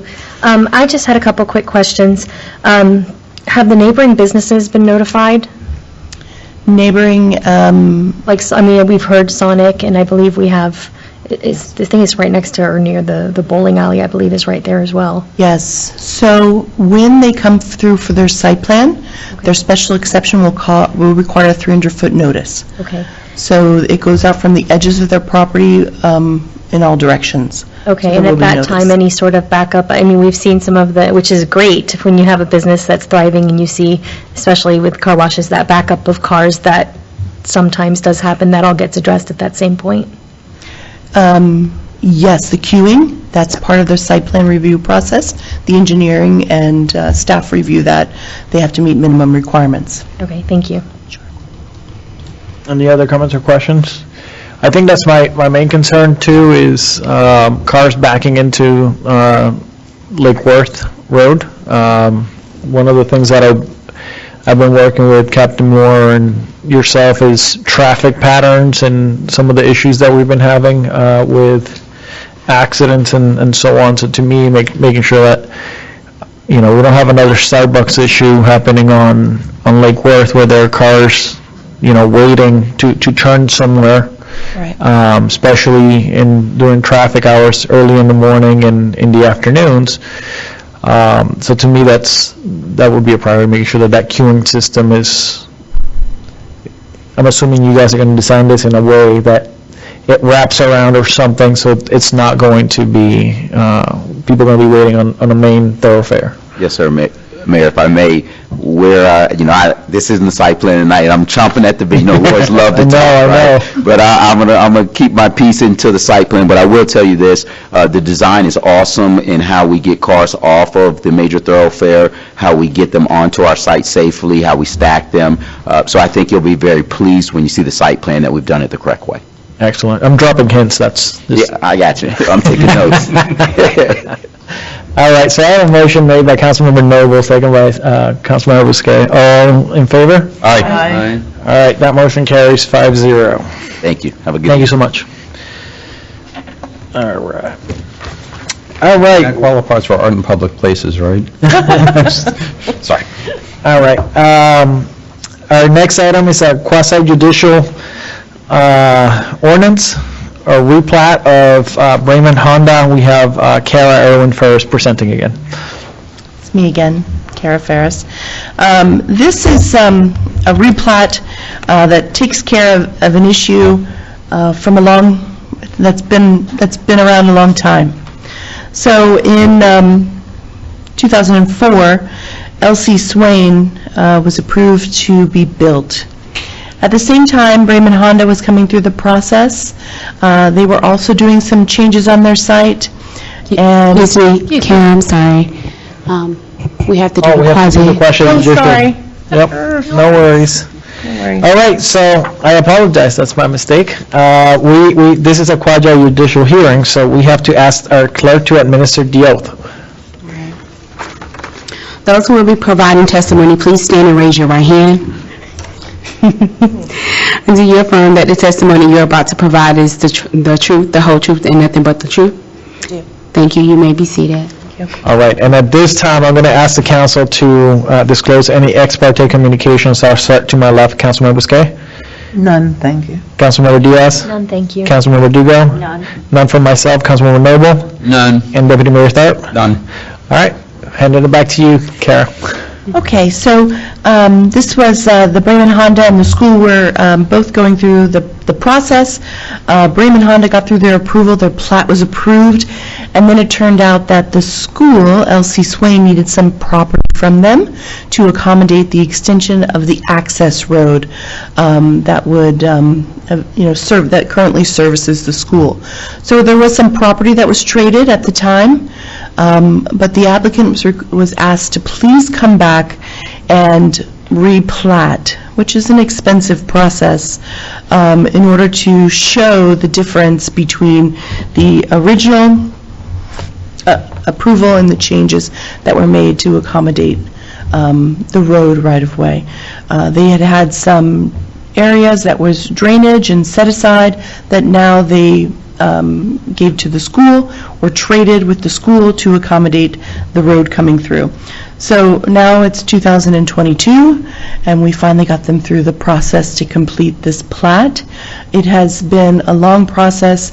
The surveyor and the group that they hired went out of business, sold they couldn't get their plats. They had to rehire another group, and so we've kind of been on them through the years to please do this as they've come through to do some minor amendments, and we are really happy that they're finally going to make the record correct. So in the original approval, you can see on the top the previous approved plat. They had a water management track and a preserve track, and then the change that they created was to change those boundary lines to accommodate the road right-of-way for the access to the school. So this kind of sets the record straight for Bremen Honda. We're happy to move it forward. There is no applicant here tonight, but they've been working with us through the years to try to get this accomplished. So we're really happy that it's going to be done. And so staff does recommend approval of the plat tonight. All right, there are comments or questions from the council. Councilmember Noble. I'd like to approve the plat as presented. My motion. All right, I do have to provide for public comment, but I do have a motion from Councilmember Noble. Is there a second? Second. I have a second by Councilmember, Deputy Mayor Tharp. So at this time, I'd like to open It's not a public hearing, but if there's anybody from the public that wishes to speak, please come forward, state your name and address for the record. Anyone wishing to speak in opposition? Do you know one? All right. So I have a motion made by Councilmember Noble, second by Deputy Mayor Tharp. All in favor? Aye. All right. That replotting is approved, 5-0.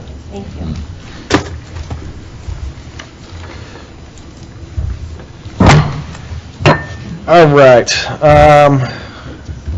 If you're keeping track at home, we're on item 12. Moving on to appointment of council member to serve on the City Auditor Selection Committee.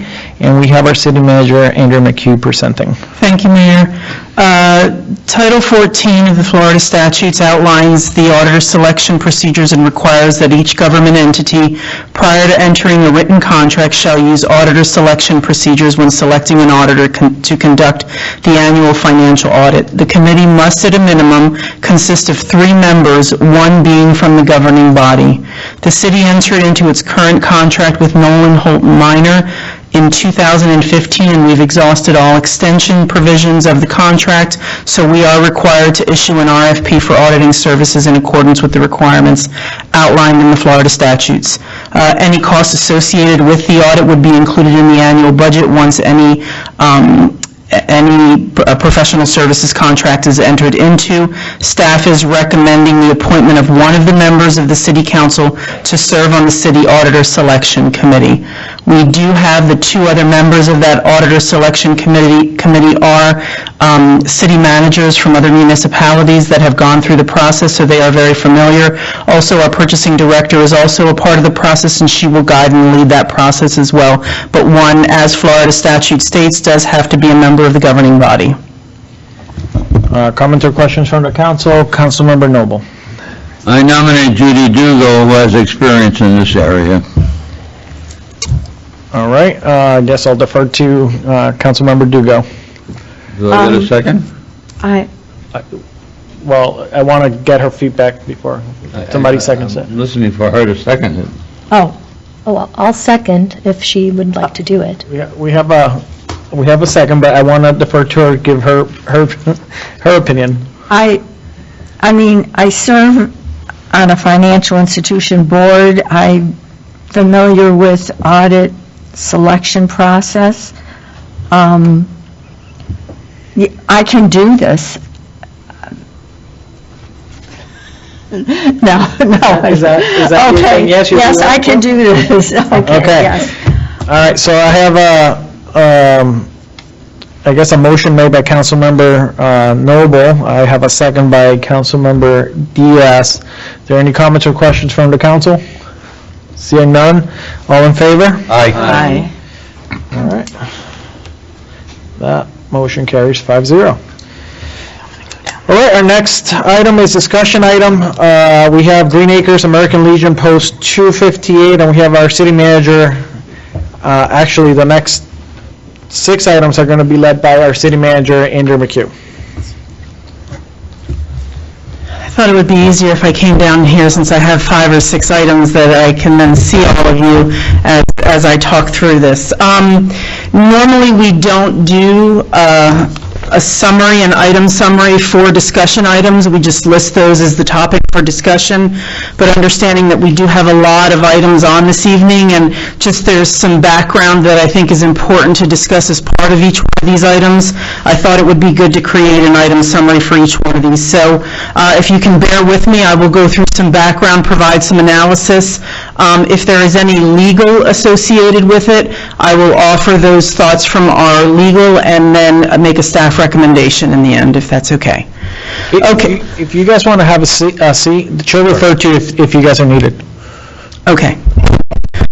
So the first one we have is the city partnership with the American Legion, the Green Acres American Legion Post 258. Just for some background, in June 1999, the City Council authorized an agreement with the American Legion Post 258 to lease 2 lots in the original section for a term of 60 years through May 2059 at a rate of $1 per year.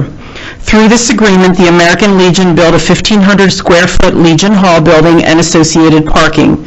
Sometime in 2015, the city was approached by the American Legion Post 258 representatives to purchase the lots leased from the city to allow the Legion flexibility in addressing financial matters without the constraints of the existing lease.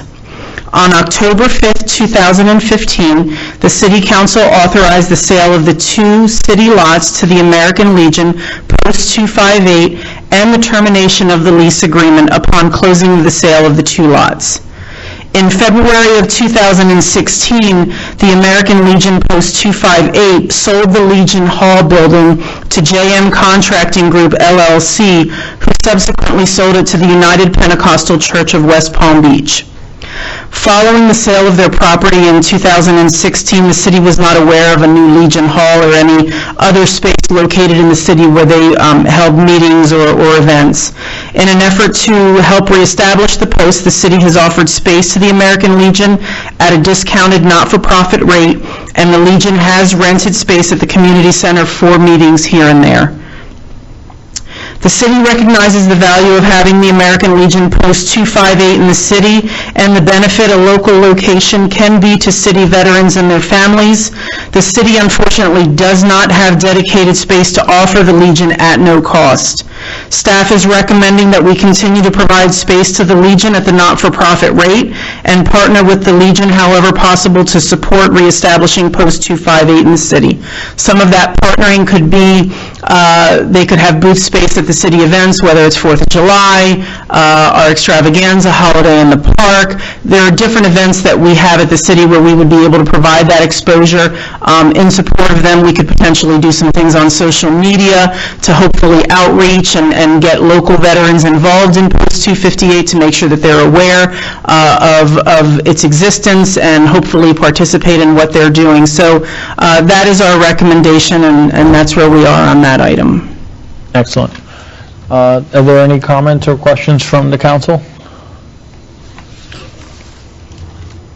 No? I know we have Post 258 here. If you guys want, I know you guys came and spoke at the last meeting, but I'll give you guys a little bit of time to speak. For us, we appreciate the fact that we're coming back here in your invitation. And for the city manager, I truly appreciate your case study with regards to Post 258. I do want to let you folks make you aware that the Department of Florida, the American Legion Department of Florida, the Internal Affairs Committee is actually looking into why Post 258 sold a building when they had it at the beck and call from the city of Green Acres back in 2015. So we're going through our process right now. We're investigating that. But in the meantime, it's my job as the Southern Area Commander with the Department of Florida to determine whether or not a post is viable, could be revitalized within the city limits, and if not, the only other factor would be to pull the chapter or the charter from the post, which is not a good idea for the city of Green Acres.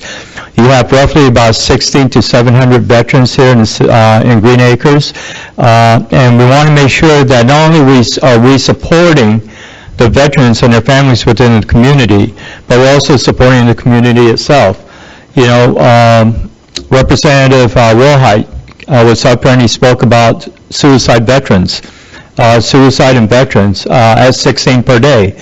Back in 2017, prior to 2017, in September, it was 22 suicides per day, and then all of a sudden, 2017, September, it became 20 suicides per day, and everybody was celebrating, both in the community and in the veteran section as well.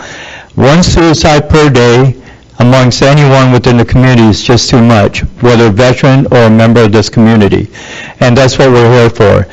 We appreciate the invitation. We appreciate your ability to be able to support us. We're up for that. We're up for the discounted rate. And I do want to let you know, City Manager McHugh, that the payments that were made in the last year and a half for the renting of the rooms actually came out of my pocket. Most of the monies came out of my pocket, not to the post, because they had no funding. So I'm here trying to help them out, support them, because I know how productive a post could be within the community. And we have a lot of different programs that will support non-veteran children as well as families in our mission statement with regards to the American Legion. Thank you, Sergeant Castro. For those of you that don't know, Sergeant Castro was actually my sergeant when I was in the military here in West Palm. So I have a lot of respect and admiration for the person that he is, and when he says that he put money out of his own pocket, I know he did. Just because that's the kind of person he is. And we admire the work that you do in our community. Sergeant Castro also helped us out when we were doing the food distribution, so I know that they're a partner in the community.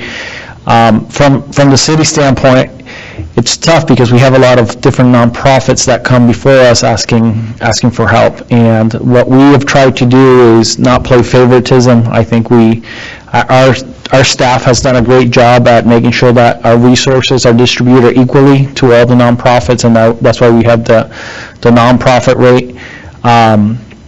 And I guess personally, I would like to help in any way that I can, whether it's recruiting and making sure that membership is re-engaged and activated. Since I'm a veteran, I know Councilmember Dugo's husband also served, I believe, a captain. Colonel. I apologize, Colonel. 06. Yeah, and so I think there's a lot of respect and admiration up here in this for what you have done for our country, all of you. So first of all, thank you for that. And we'll continue to explore different ways of to continue to partner with you. So are there any other comments or questions from the council? Councilmember Dugo. How often would you meet? We have, within the Legion family, or the American Legion Post 258, there are actually 3 family members. That's the Legionnaires, the veterans, that are members of the Legion. The sons or the stepsons or the adopted sons of a Legionnaire, which are considered the sons of the American Legion. And you have your Legion Riders, where we have 3 members right here in the back. You could tell by their vests. They're not scary. They're very, very good men, and they're very supportive of the community. But unfortunately, for this particular post, they have to have their meeting 3 times a month. 3 times a month? Right. Twice on, I believe, the first and third Monday of the month, and the third time is the third Wednesday of the month. And the only thing that's required within the room, aside from the American flag and 1 6-foot table, are about 20 to 25 chairs in theater style. I will personally come in to support this post in helping set up and break down the room once the meeting's over with. But this is critical, not only to the Legionnaires, but to the veterans and the community.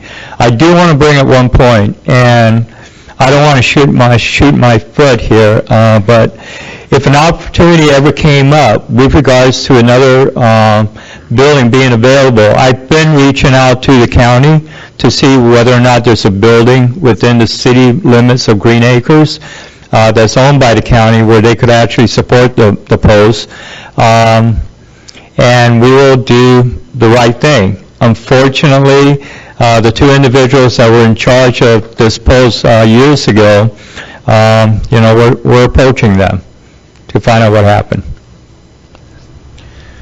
All right. Thank you so much, Sergeant Castro, and You're welcome. your team. Appreciate it. Thank you. All right. All right. We got to the next item that I think a lot of us have been waiting for: tree removal and replacements. Thank you, Mayor. Thank you, Mayor. Okay, so again, I'm going to go through some background, provide some analysis, also some legal feedback that we received from the city attorney, and in addition, I will close with some comments related to specifically to the community that's here this evening with their request that they've made to the city. So, since 1991, the city of Green Acres has been recognized by the Arbor Day Foundation as a Tree City USA. As part of the Tree City USA standards, the city is required to have documentation providing clear guidance for planting, maintaining, and removal of trees. Chapter 16 of the zoning code, the city's zoning code, outlines requirements for tree removal and relocation and justification and permit exemptions. A permit is required to remove or relocate a tree on commercial or residential property. A tree can only be removed or relocated based on criteria that we have established and that is included in the zoning code. I won't go through every one of those items, but they are included in your packets. And we do have that information on the website as well. The city does enforce the code as written consistently throughout the city, does not make exceptions not listed in the code. In 2019, the council adopted revisions to Section 16 of the city's Code of Ordinances entitled Building Permit for Vegetation Removal Required. The revisions were in response to the legislature's adoption of Section 163.045 Florida statutes, which allows for residential property owners to remove trees if a certified arborist or licensed landscape architect details in writing that the removal of a tree is necessary because it presents a danger to property or persons. Section 16-1249 provides clarity to the statute, which has several undefined terms and vague concepts. The clarity helps to ensure residents have clear notice of when the statute may apply and allows for fair enforcement of the same. Section 16-1249 also helps to maintain the city's status as a Tree City USA.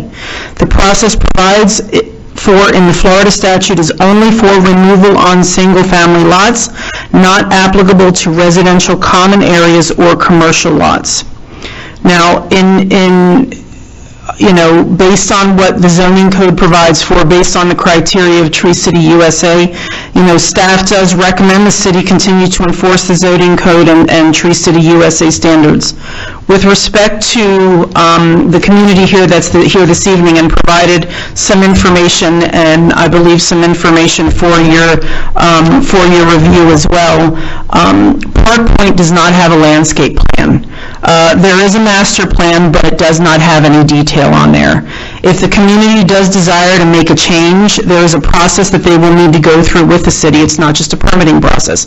They will need to go through that process. If they're amenable to that, staff will reach out and we can communicate to them what that process is, and we can go from there. Correct? Yes. Kara's here for any technical questions, because I won't know. Excellent. There are comments or questions from the council? I have Deputy Mayor Tharp, and then Councilmember Noble, then Councilmember Dugo. Who's first? Deputy Mayor Tharp. Question with regards to if an arborist or a licensed landscape architect deems that the tree presents a danger. Seems like that could be is that enough, I guess, is the question. I have one of these trees in my backyard. I actually think I have more of these little nuts than is in the pictures. They're annoying. They fall daily, hourly sometimes. It sounds like it's raining at points. I can certainly see it could be a danger, but I didn't know how that applied to the language that's in there. Well, I think they currently have a bill, which we got a copy of today, that's kind of clarifying that, because that term has been an issue. So when we look at our code, it says damage, structural damage. So we look for true structural damage, and certain things that require maintenance, and if the maintenance isn't being done, you have issues like with sidewalks or driveways, the roots getting under. That's not what the code talks about. It is if a tree is in your septic or a tree is in your water, it's coming up through your house, that's structural damage to your home. I believe they're clarifying the language that was in the statute relative to how that term danger is defined. So in some situations like yours, your single-family home, you could utilize the process set forth in the statutes. Mm-hmm. But for common area, they could not. So that's the difference between those two situations that I believe you're speaking of. Okay, I just, okay. I understand maintenance is an issue. It's maintenance versus, again, I mean, this tree drops these little, I don't even know what they are, nuts. And there are times, especially on a windy day, I mean, it sounds like it's raining. So I could sweep it off at 9 a.m. and by 10 a.m. it's covered again. So I mean, I deal with the same thing on a much different scale, but I think we need to figure out a way to replace. I don't want to say remove. I'm going to go with replace this kind of tree with something that's a little bit more less maintenance. All right, Councilmember Noble. I first have a question. I have Larry Tronco sitting behind you. He's the president of Park Point. What is it that Park Point does not have that you feel we should have?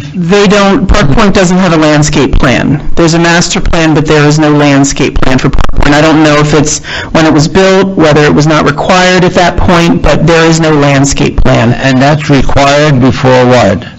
No, so when you're looking at making changes, so we do have projects that have issues with a certain type of tree, whether it's an issue with FPL, co-locating near power lines, or, right tree, right place.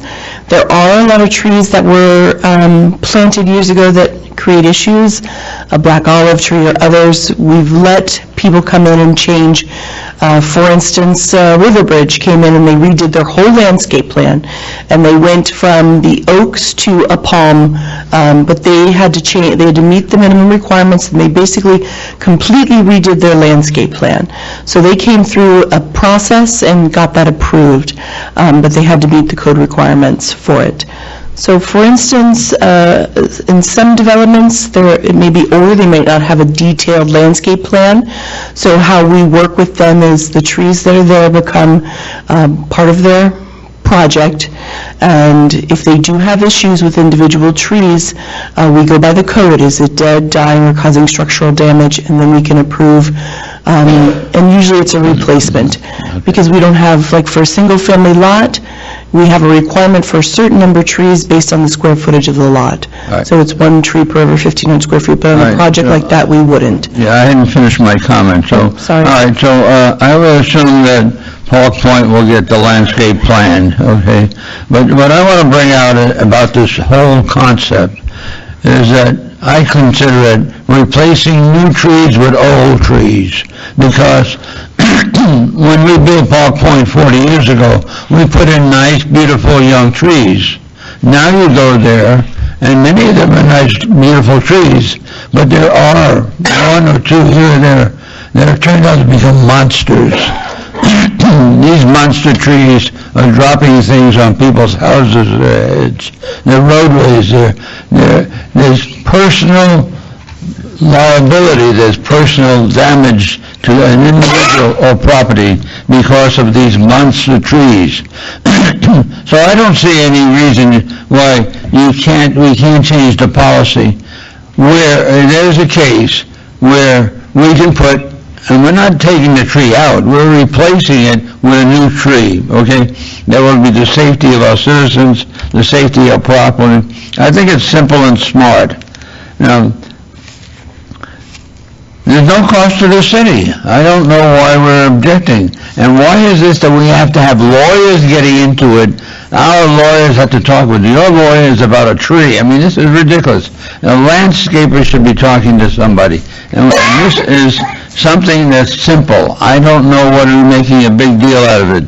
We're putting in a new tree where there's an old tree. When you build a new development down the road, what do they put in? They put in new trees. So there's nothing wrong with having a new tree. Well, go ahead. You go ahead. I was just going to say that you, as the council, have the policy. You're a Tree City USA, and you give the direction. It's a law that I look at. It's not a policy. I now have a law that I have to enforce. So I don't have the discretion to say, your situation looks this way, it doesn't really meet the code, but I'm going to let you do it. That's why I want to change the policy, so that you can act. I mean, legally, I can understand why you're restricted and why you sent us to your attorney to talk about it. I mean, it doesn't make any sense. All right, let her express her point, but I don't think there's any attorneys involved here. I think they're Yes, just... there is. You ask her. Well, ask Jancy, if she hasn't been told to talk to an attorney. Okay, I'll let Kara and City Manager McHugh speak. I think from my perspective is, and I understand that oftentimes the council will have individuals or an individual come before the council, make a request based on an individual interest or need or want or desire, whatever that is. But we need to be consistent in our application of the codes that you guys have approved, and ultimately, those codes are the law that we operate by. So if there is a desire by the council to revisit something, we can revisit those things, but the processes that we are following now are the processes that are in place that have been adopted by the council. So we can't deviate from that. Even though we may think it's a great idea, we may support something, we can't deviate from what is allowed for within our codes. And that is the structure with which we have to go, because there could potentially be another situation where the support may not be there, and we don't want to have inconsistent application of what the codes are and say, well, you did it over here, now why can't we do it here? So I think from our perspective, it makes it a lot easier for us if there is the clear direction and we know how to operate going forward. But in this situation, we are acting within what is allowable within the city zoning code and the criteria and the guidelines established as a Tree City USA member. That is where we are. Thank you. I'm going to go back to, or move on to Councilmember Dugo, and then we'll revisit other council members. So I'm probably very familiar with the tree code because it's 1-800-DIAL-DUGO at River Bridge, especially over trees. But the interesting thing that caught my attention on your presentation is, and my issue is always, okay, the landscaping plan that's in this community calls for this trees. Now, Park Point doesn't have a landscaping plan. Did I get that correctly? That there were no landscaping? There probably was at the time. We just don't have a saved document, that we can enforce for them. I know So that. being the fact that you don't have that, and it doesn't say 60 trees there, and this is a nasty tree. I mean, people are parking their car underneath those nice little, it's not in the backyard where you can, I feel like in a case like this, that this might be an exception to the rule, in the sense that they don't have a landscaping plan to provide us that says there's a number of trees here. Now, I would agree that that tree needs to be replaced and in the same spot, knowing that code. Well, and I think barring not having a landscape plan, that falls back into what we allow and what we don't allow based on what the zoning code says. So if there is no landscaping plan, there's a little bit of flexibility when you have a landscape plan and you can go through that process. If there is no landscape plan, the rules are what the rules are. That's based on what the zoning code is, so that wouldn't necessarily be seen as an exception. Now, they do have a master plan. There is, the city can talk about the process with them to do something about it and to come up with some kind of solution based on what we have as our allowable guidelines and requirements. We can do it that way, but not having a landscape plan doesn't provide for, okay, well, can there be an exception? Actually, not having the landscape plan means that we follow to the T, and really, the door does not open for the discussion. Yeah, no, I've been there. I mean, Sometimes the requirement also is based on the size of the tree. So if you have a large tree, your replacement isn't always a one-to-one. no, I know. We put 6 palms up for one oak, but All right, Councilmember Diaz. It seems to me a little odd, and I'm the new kid on the block here, that we would protect structures, that we would protect buildings, that we would protect somebody who wants to maybe build out a space that can be built out, but there's a tree there, but we wouldn't protect a person. And I got to tell you, those nuts are round and hard, and it just takes a misstep by a Calamity Jane, like, for example, or two. It just seems to me like it's, I'm looking at this from a perspective of risk mitigation.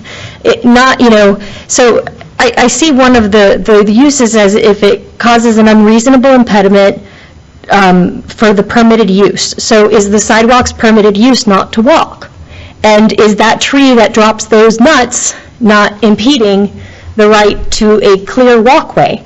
I mean, I get it, and I know obviously everybody wants to follow the law, but it just seems to me that protecting things over people I'm having a hard time with that as well, so I don't know what that answer would be. And we're not suggesting that we're protecting things over people. I think the issue is this is what we have to go by. That's what I'm saying. Correct. So if it's something that the council wants to consider to review and come up with something, I think the only thing that needs to be kept in mind as well is that if we're going to be doing 1-for-1 or based on the size of the tree, it's not 1-for-1 or whatever that is. I think the only thing, it comes down to the designation of Tree City USA and what that means and, what that provides for those types of things, that if the council wants to relook at it and have staff bring it back for some kind of discussion, we're happy to do that. We're just operating based on what we have to operate with.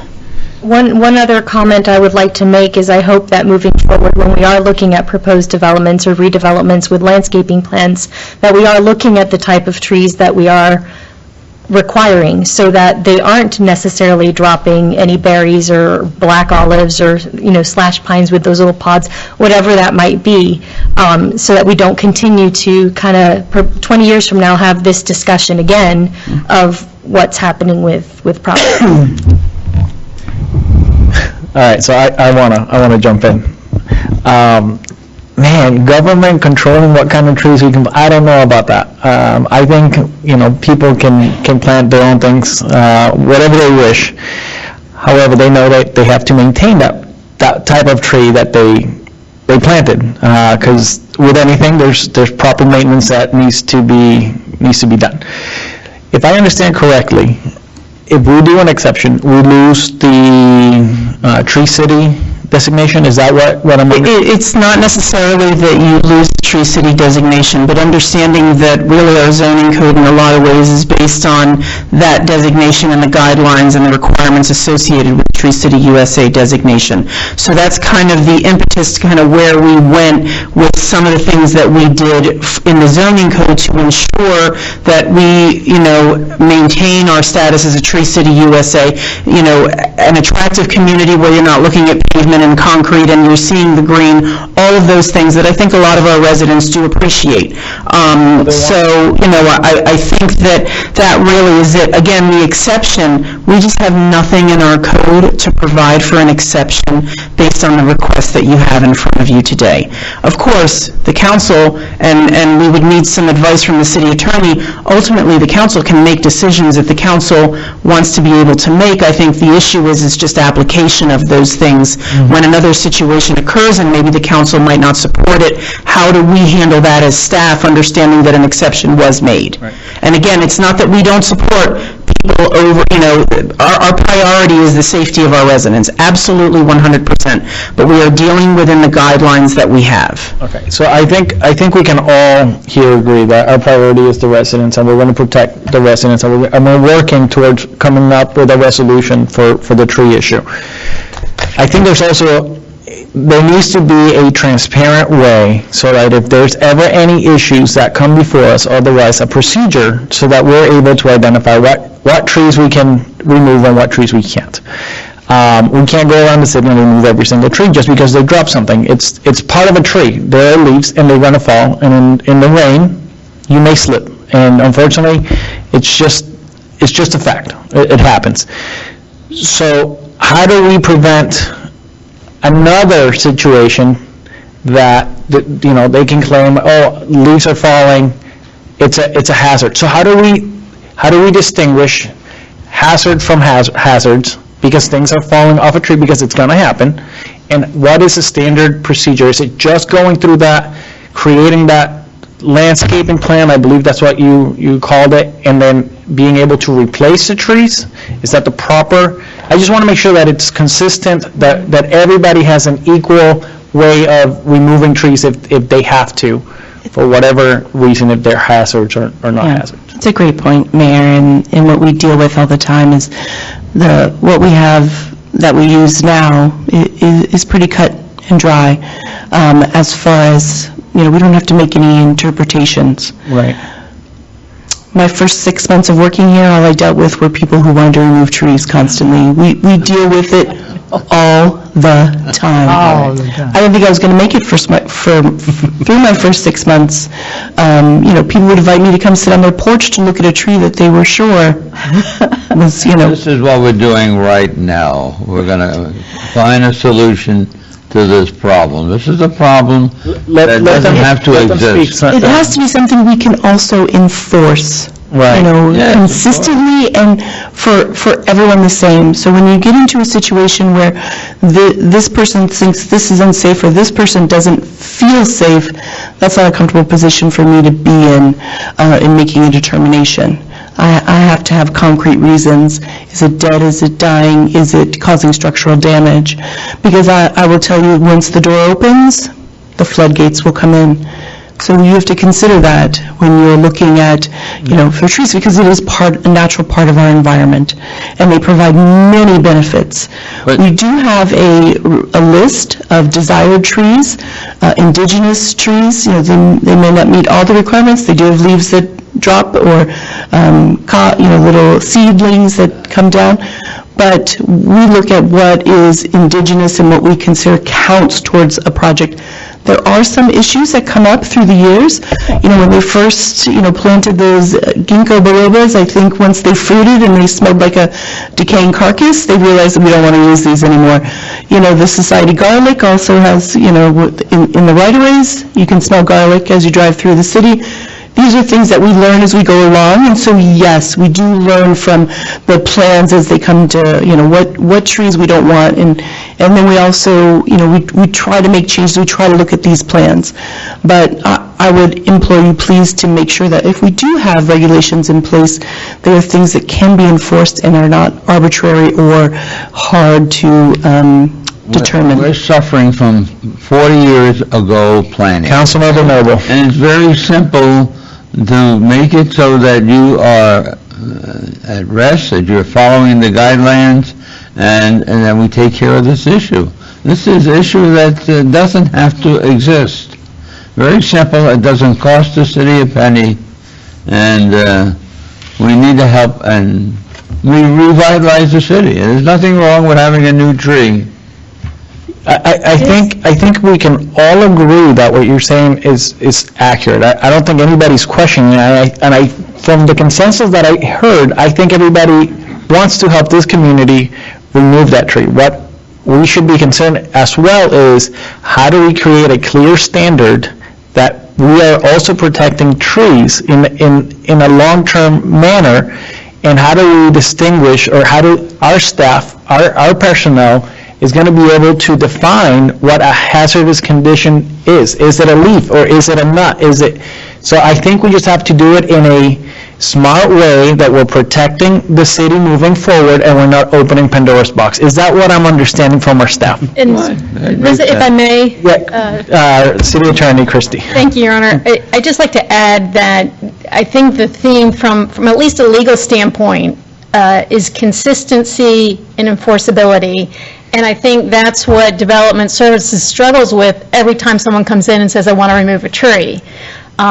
What we have in place has been allowing them to be consistent. Obviously, now we're having issues. It's going to be, we'll have to be creative to come up with something that we could allow for circumstances like this to adjust. But I think we would have to go through planning and zoning because it's in the zoning code. So it will be a process to get there. There's also perhaps we can look at it perhaps through older developments that don't have a landscape plan of record. Maybe there's a way that we could address it through that to perhaps limit some of the impact if we're going to change. But you're right, Mayor, that consistency and enforceability are the two key things that we always strive for, because then we have less legal challenges, which means the city has less legal challenges. We treat everybody the same, whether we're treating them all unfairly or fairly, they're all treated the same. Correct. And that makes certainly our lives and staff lives easier. Well, and Mayor, and I think that our city attorney touched on something where, barring that there is no landscape plan, there is a master plan, there is a potential process that we could go through without changing the zoning code. Understanding if the council wants to move forward with changing the zoning code, we can potentially come up with a process, whether or not that's the process that everyone wants to go through or not, but we can look to that process and meet and discuss that and see if everyone is amenable to go through that. Just as, when Riverbridge, they had a landscape plan, they wanted to make changes, they went through the process, using their landscape plan, identified what the changes are, went through that process to get that approval. So is there currently a process in place that this community can go through? We'll have to see what the situation is. I don't know specifically what kind of tree it is. I think overall, like, the other issue is Riverbridge hired a professional landscape architect. They went through our process. That's what we make them do. Many times when we talk to individual HOAs, they don't want to spend the money to hire a professional. It's expensive.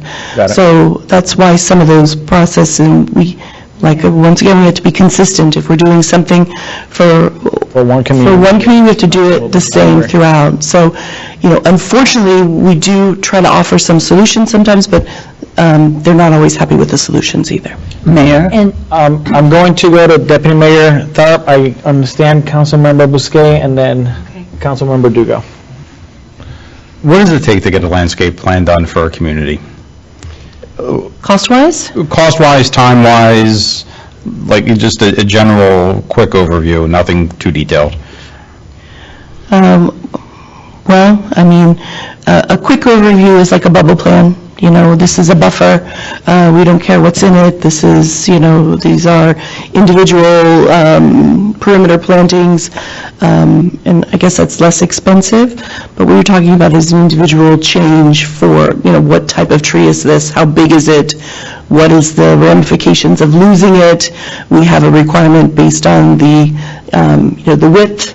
So whether you do a tree survey, which can also be something that can be done, most of the developers have to do that when they start off the process. It can be thousands of dollars, and it can be lots of time. Any recollection to and I know Riverbridge is a different scale, but what they spent, because, it sounds like Riverbridge did it the way you guys like to do it. It's by the letter of the law, there's no ambiguity. So what would it take for a community that doesn't have a landscape plan to get to the Riverbridge level? And I don't know that it's a Riverbridge level, it's just the standard. Well, correct. I was using them as an example. So I'm not sure. Okay. I think I agree with. I think everyone agrees that the tree is an issue, but I definitely agree with the mayor. I'd like it to be just cut and dry, with no ambiguity. I think that's the only way to go. So I don't know how to get there though. And I think we need to rely on our staff to get us there. Councilmember Bousquet and then Councilmember Dugo.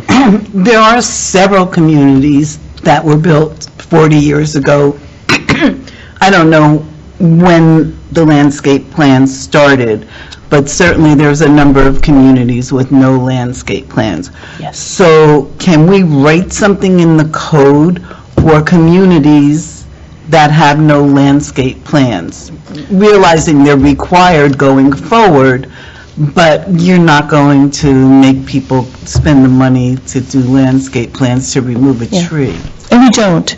And that's when we do you can remove trees if they're dead, dying, or causing structural damage. And so we look at the individual tree. Back to that, isn't it? So for the individual tree, we'll allow it to be removed if it meets those requirements, even if you don't have an approved landscape plan.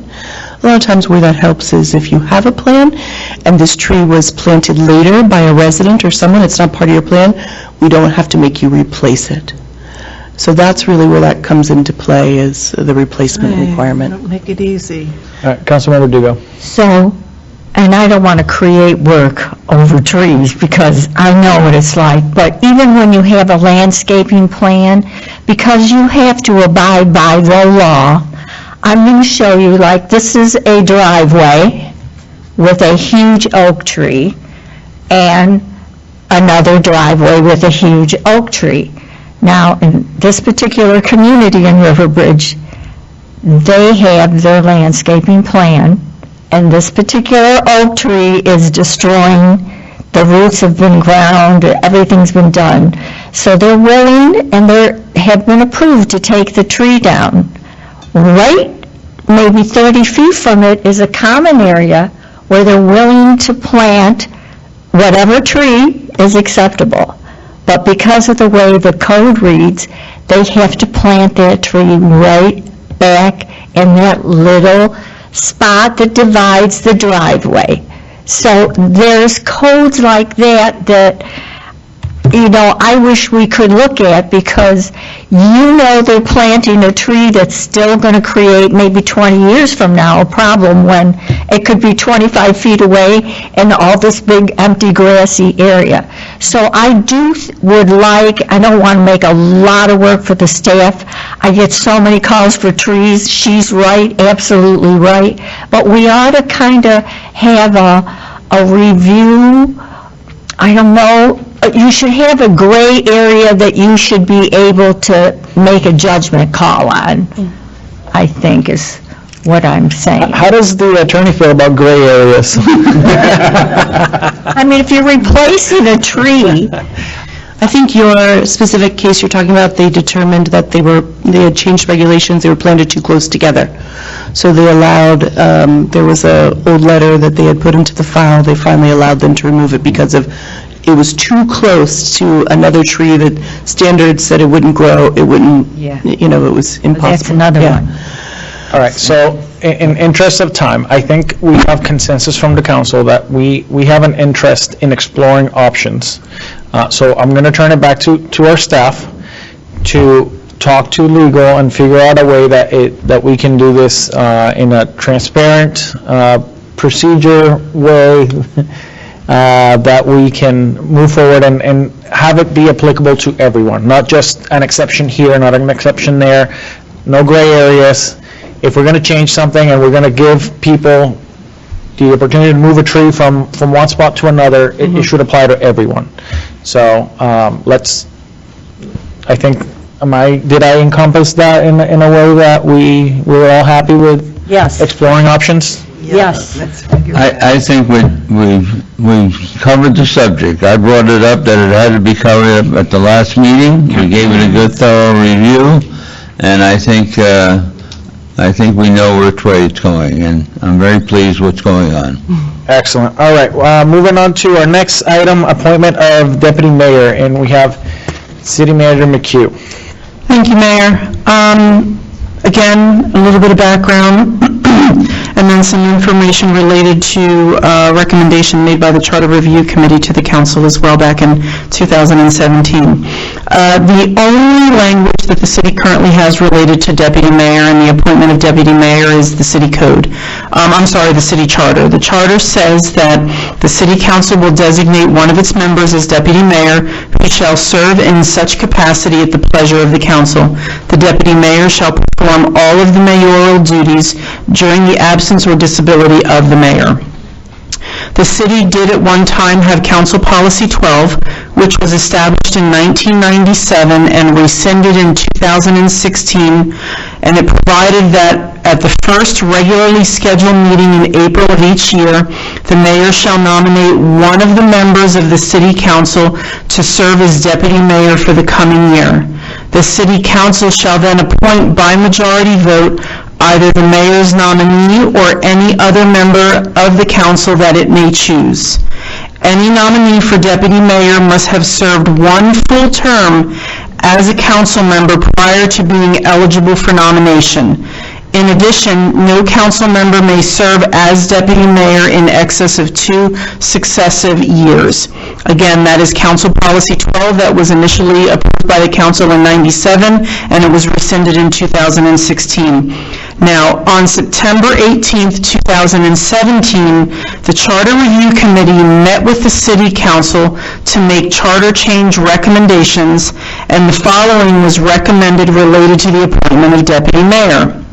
Beginning with the organizational meeting in November of 2018, based on that time frame, the Deputy Mayor's seat shall rotate annually, beginning with Council Seat 1.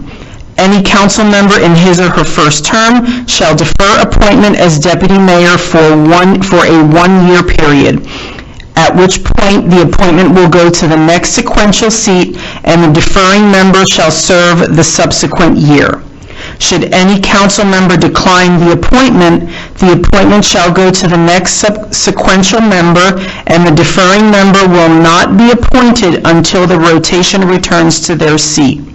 Should the council member serving as deputy mayor vacate his or her council seat for any reason, the deputy mayor designation shall rotate to the next sequential council seat, and the incumbent therein shall complete the unexpired terms followed by his or her own term as deputy mayor.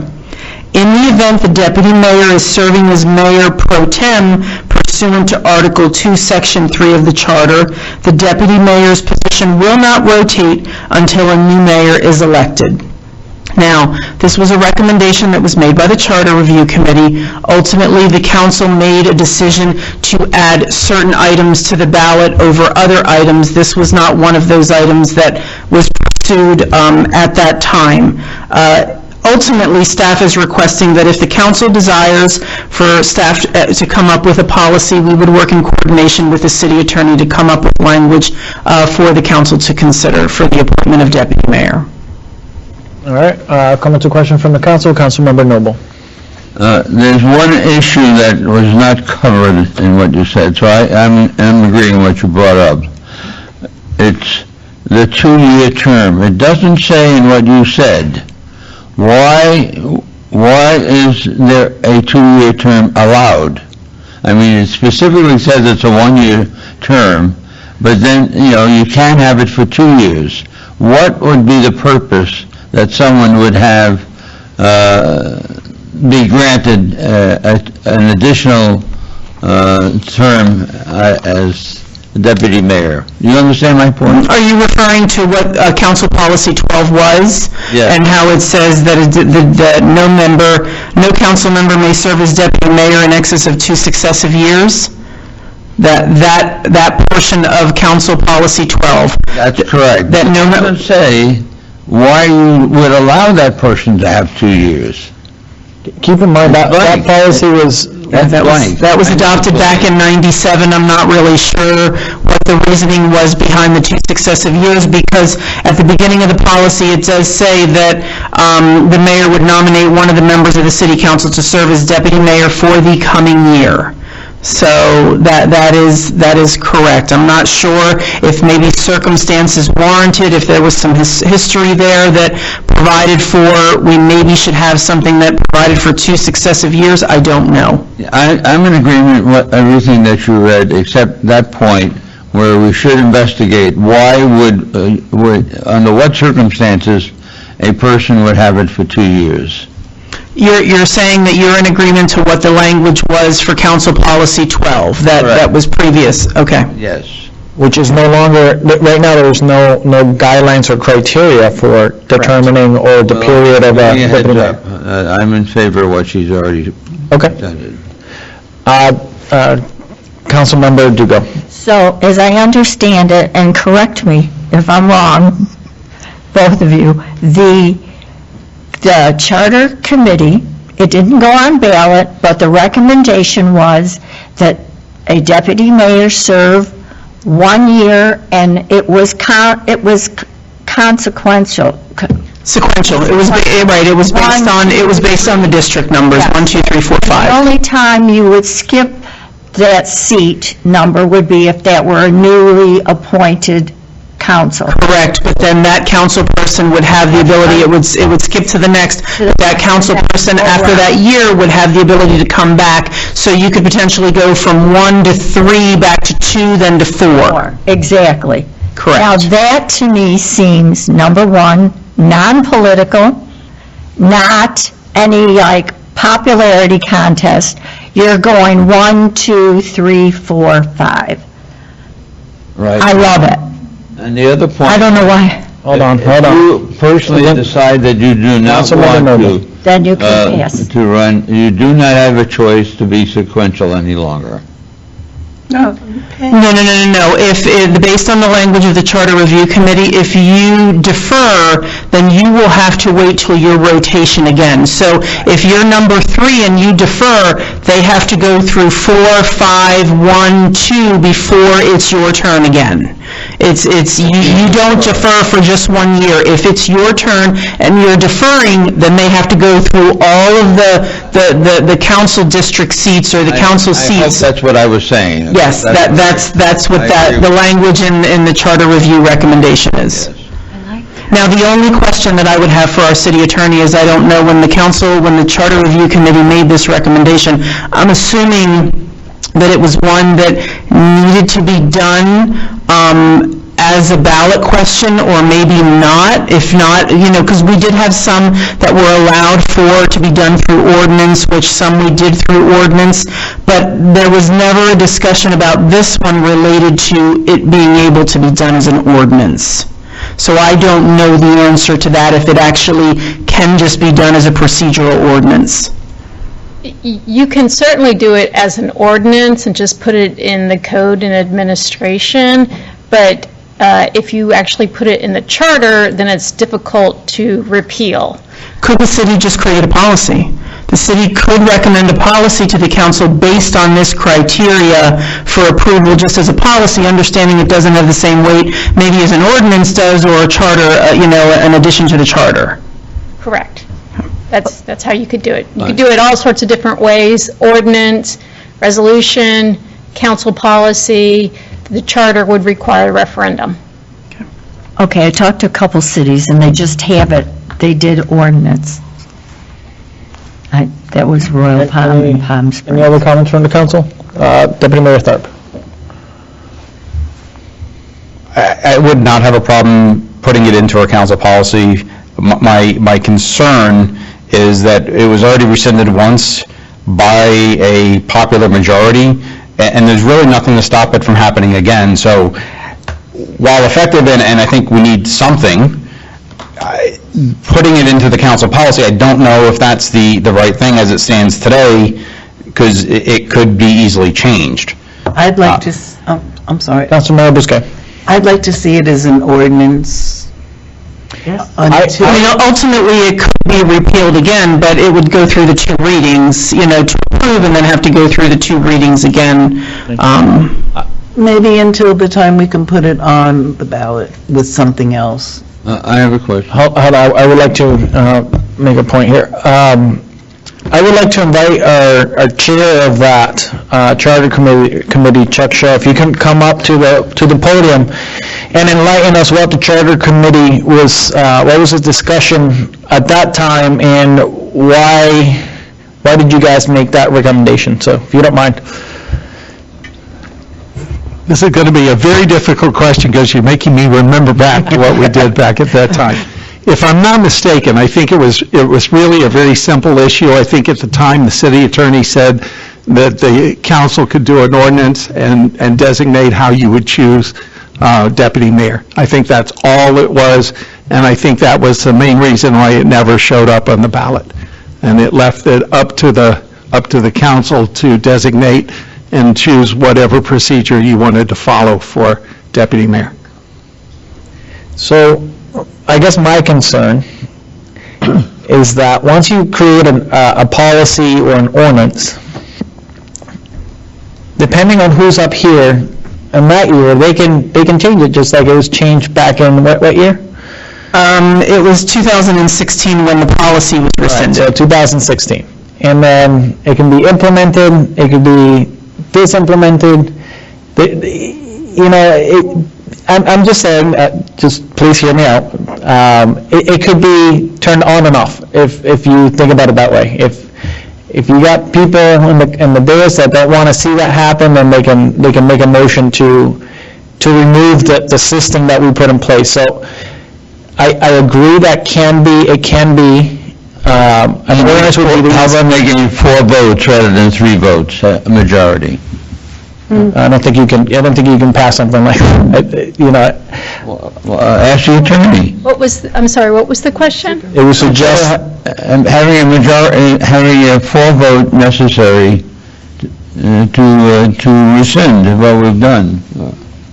There is, Mayor, if I can, there is language in the charter as part of the Charter Review Committee and the recommendations that they made. There was some language in the charter related to the full council and definition of the full council, meaning the full council is not, that would include the mayor in that as well as part of what the recommendations that were made by the Charter Review Committee. So we can go back and look at some of those things. I think the attorney would have to take a look at that. But as part of the recommendations and changes to the charter, there was that change to full council based on certain things. For example, hiring, firing of an attorney, hiring, firing of a city manager.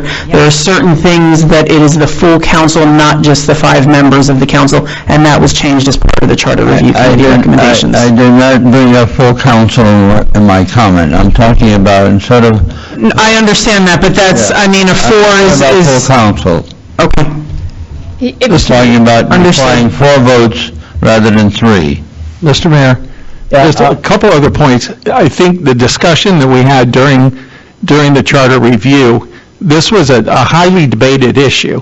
And I think that the reason we left it to just be at the discretion of the council were there were 2 things. One, and the city manager talked about if there was a new member that came on the council. But there was another issue that we discussed, and that was that during my time on the council, we had some people who did not want to be deputy mayor. They were uncomfortable with doing that, so that left the flexibility too. So it was just simply a rotation from one district to another, so every 5 years you would have the opportunity to be on that. But it was a debated issue, and that's why it was one of the items that originally came, but with the advice of the council at the time. And again, even that recommendation was debated. So, Councilmember Dugo.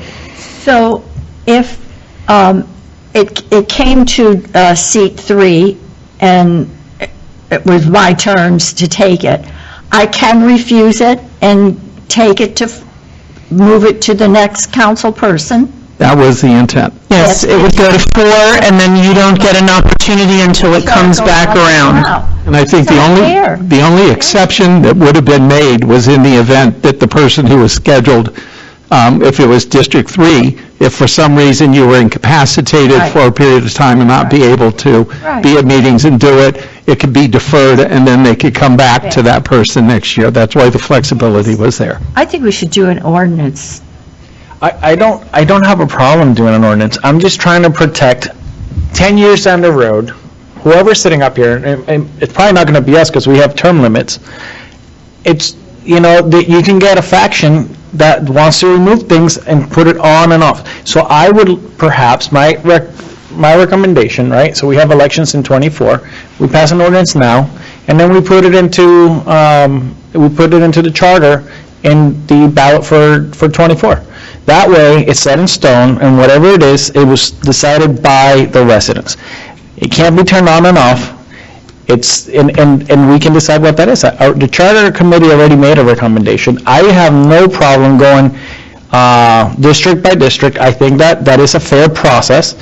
I just don't want us to be turning things on and off here as we please.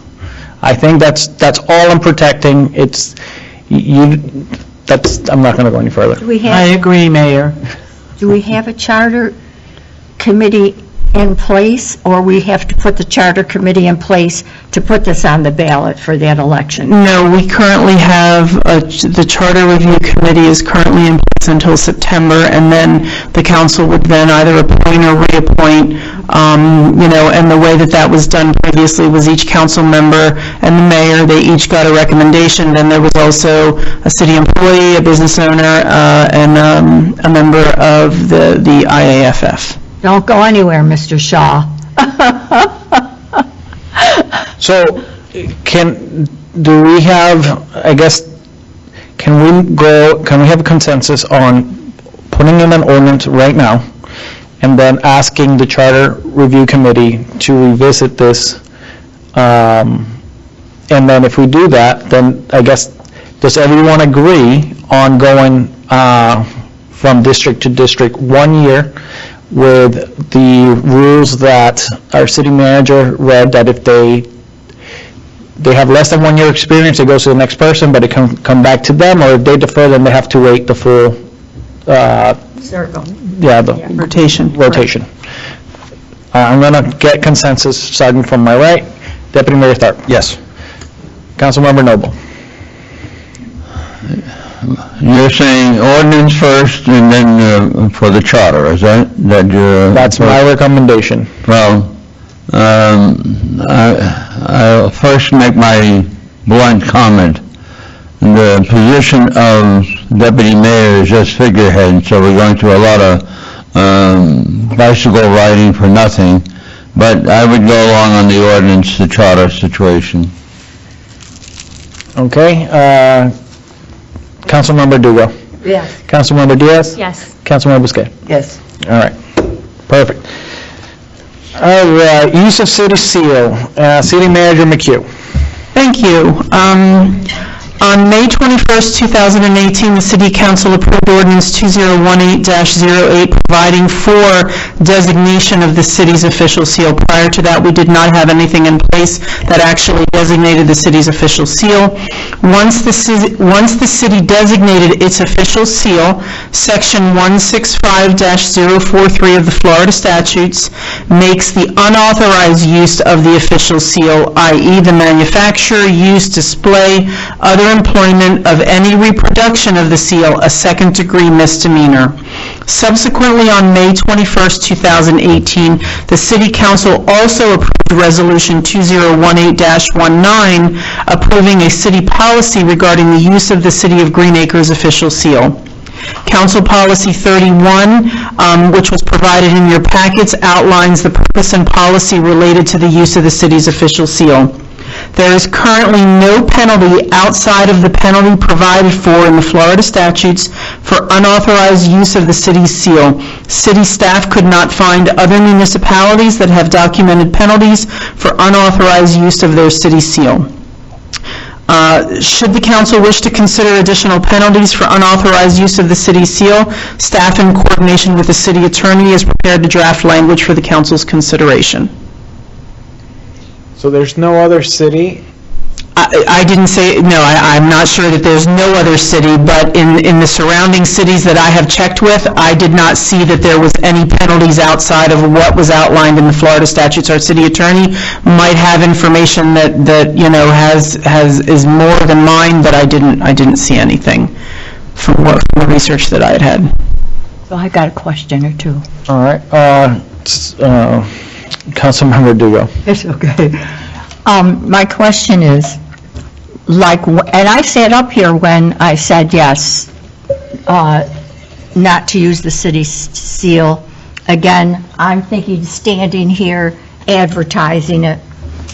But we have city seals on little ball hats, little shirts, and now there's a new jacket in my slot, and I'm like, well, what is the procedure for that?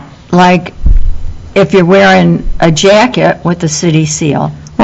I think, Mayor, if I may, I think one of the things that the council, if the council is interested in having us come back and present some criteria or establishing some type of penalties or, you know, things like that, I think one of the things that probably needs to be taken into consideration is if you're wearing a City of Green Acres shirt and you are at a city event, and you are, a picture was taken of you 2 years ago at a city event, does that mean you can't use that picture in any kind of publication or anything like that when you were doing that event in the course of your official duties as a sitting council member? So I think some of those things would need to be defined, and as I've said, you know, to some of you when we've had conversations about this, I think one of the things is that we more than likely will not be able to police this.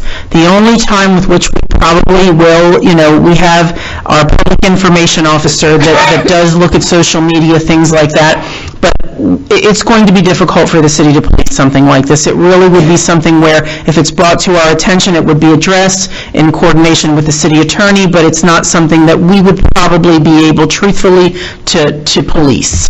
Do other cities have this? I mean, I talked to a few cities and they, like... None that I'm aware of. I don't think that there's any that... If I may, Mr. Mayor? Yes, City Attorney. Comment on this. On the other cities we have similar provisions. They're usually put in place to prevent an unauthorized use by a third party to prevent some kind of fraud where someone's representing themselves as being from the city. There was a period of time where people were issuing purchase orders for fake equipment. The equipment would get delivered, but what they got had like the city seal on it. So a lot of cities pass these ordinances and these policies to prevent that, and the Florida statute then allows for it to be a crime. It was never intended to really come up as a big issue in campaigns or an inadvertent use of a city seal in a campaign that it would be enforced against elected officials. So it really kind of puts a twist on the whole purpose for having those types of regulations in place.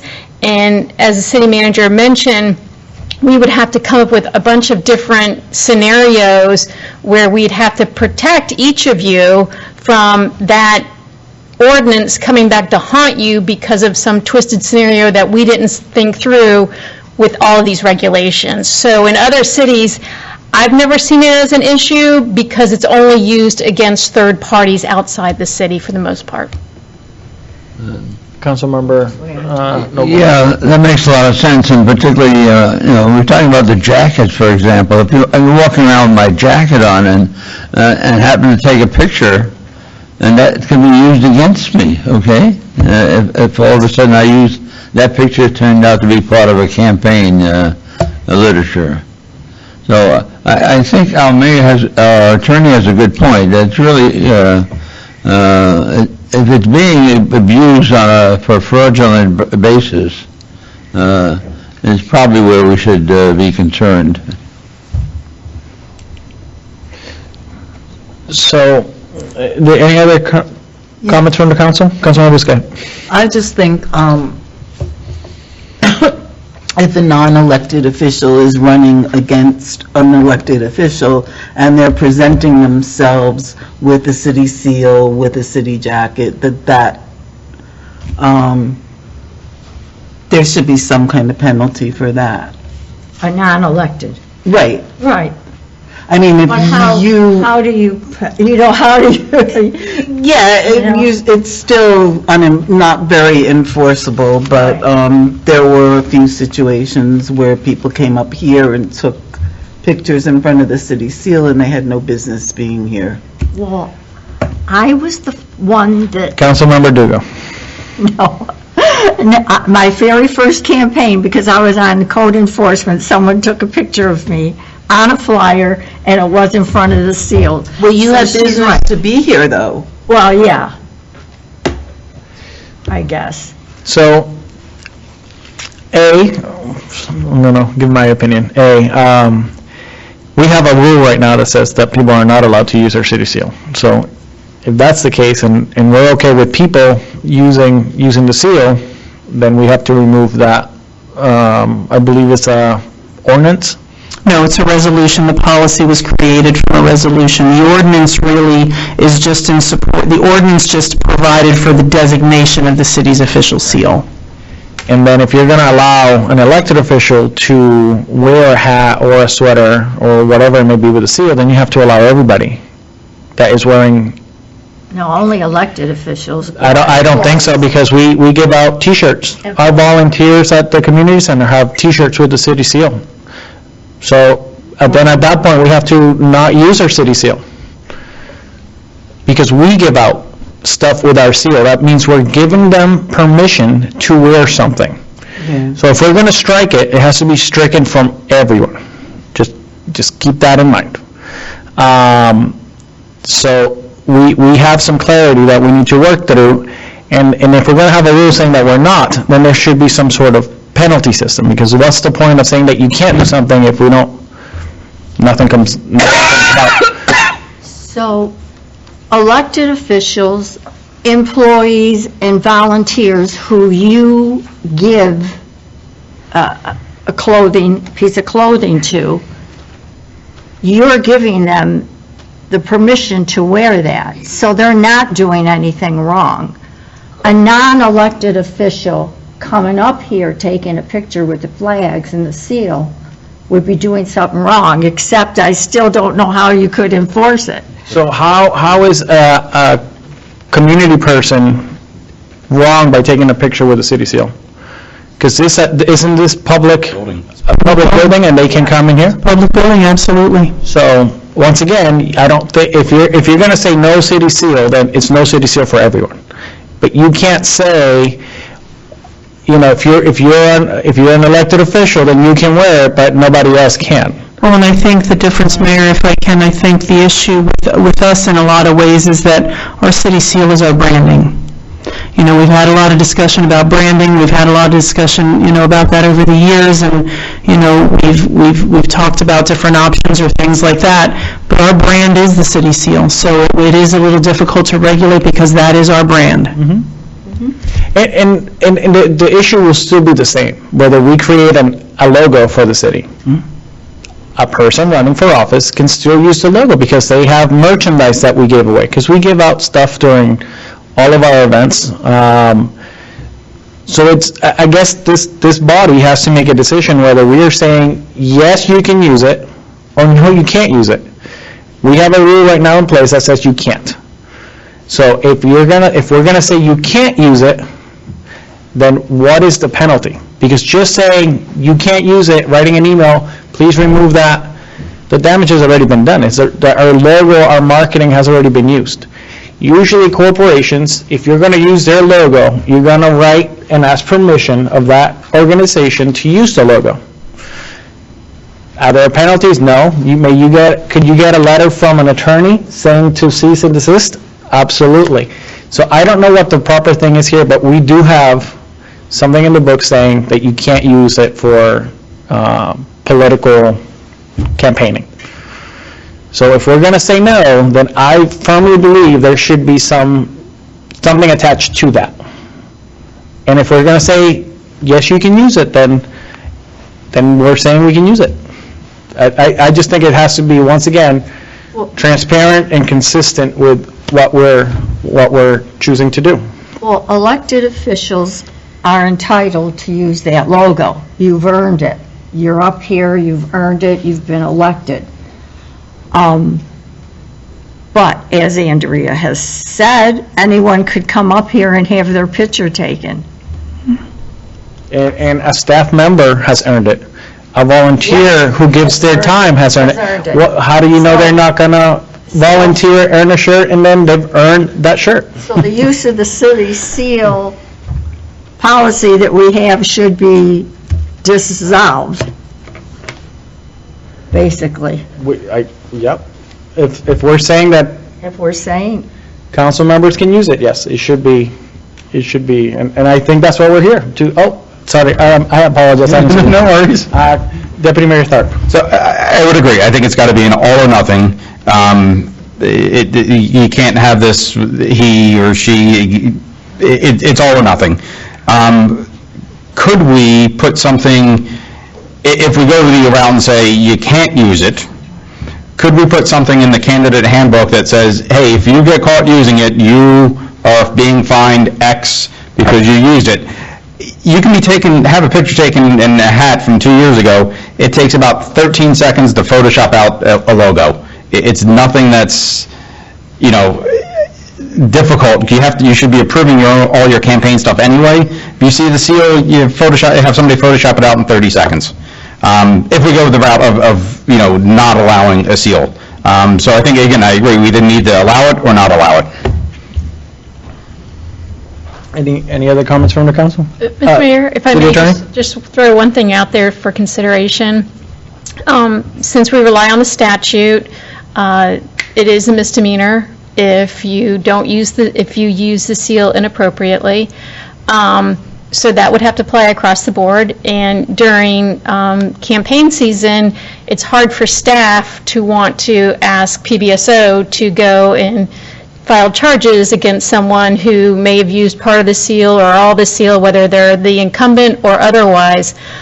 One thing that maybe the city manager hit on was, since you guys use your seal for your marketing and branding, perhaps it's an opportunity to consider preserving your seal only for sealing official documents and official documents of the city, and you create a brand that's different from your seal.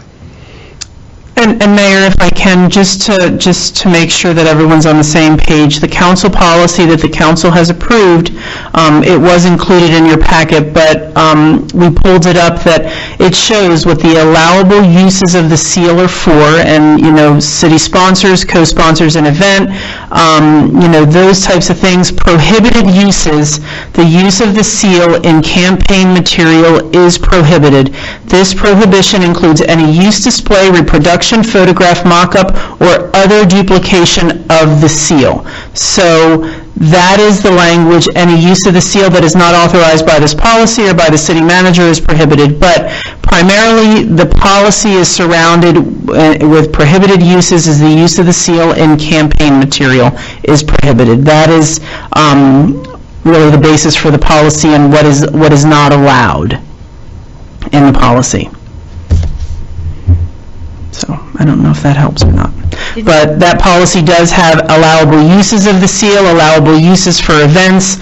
So, there are things that are allowed or aren't, we've designated that in the policy. So I just want to go back to what our city attorney said, just point of clarity. It's a felony? Or what is a misdemeanor? Second-degree misdemeanor.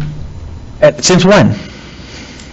Since it's been in the Florida statute, and so that's what you put in your ordinance to trigger that statute.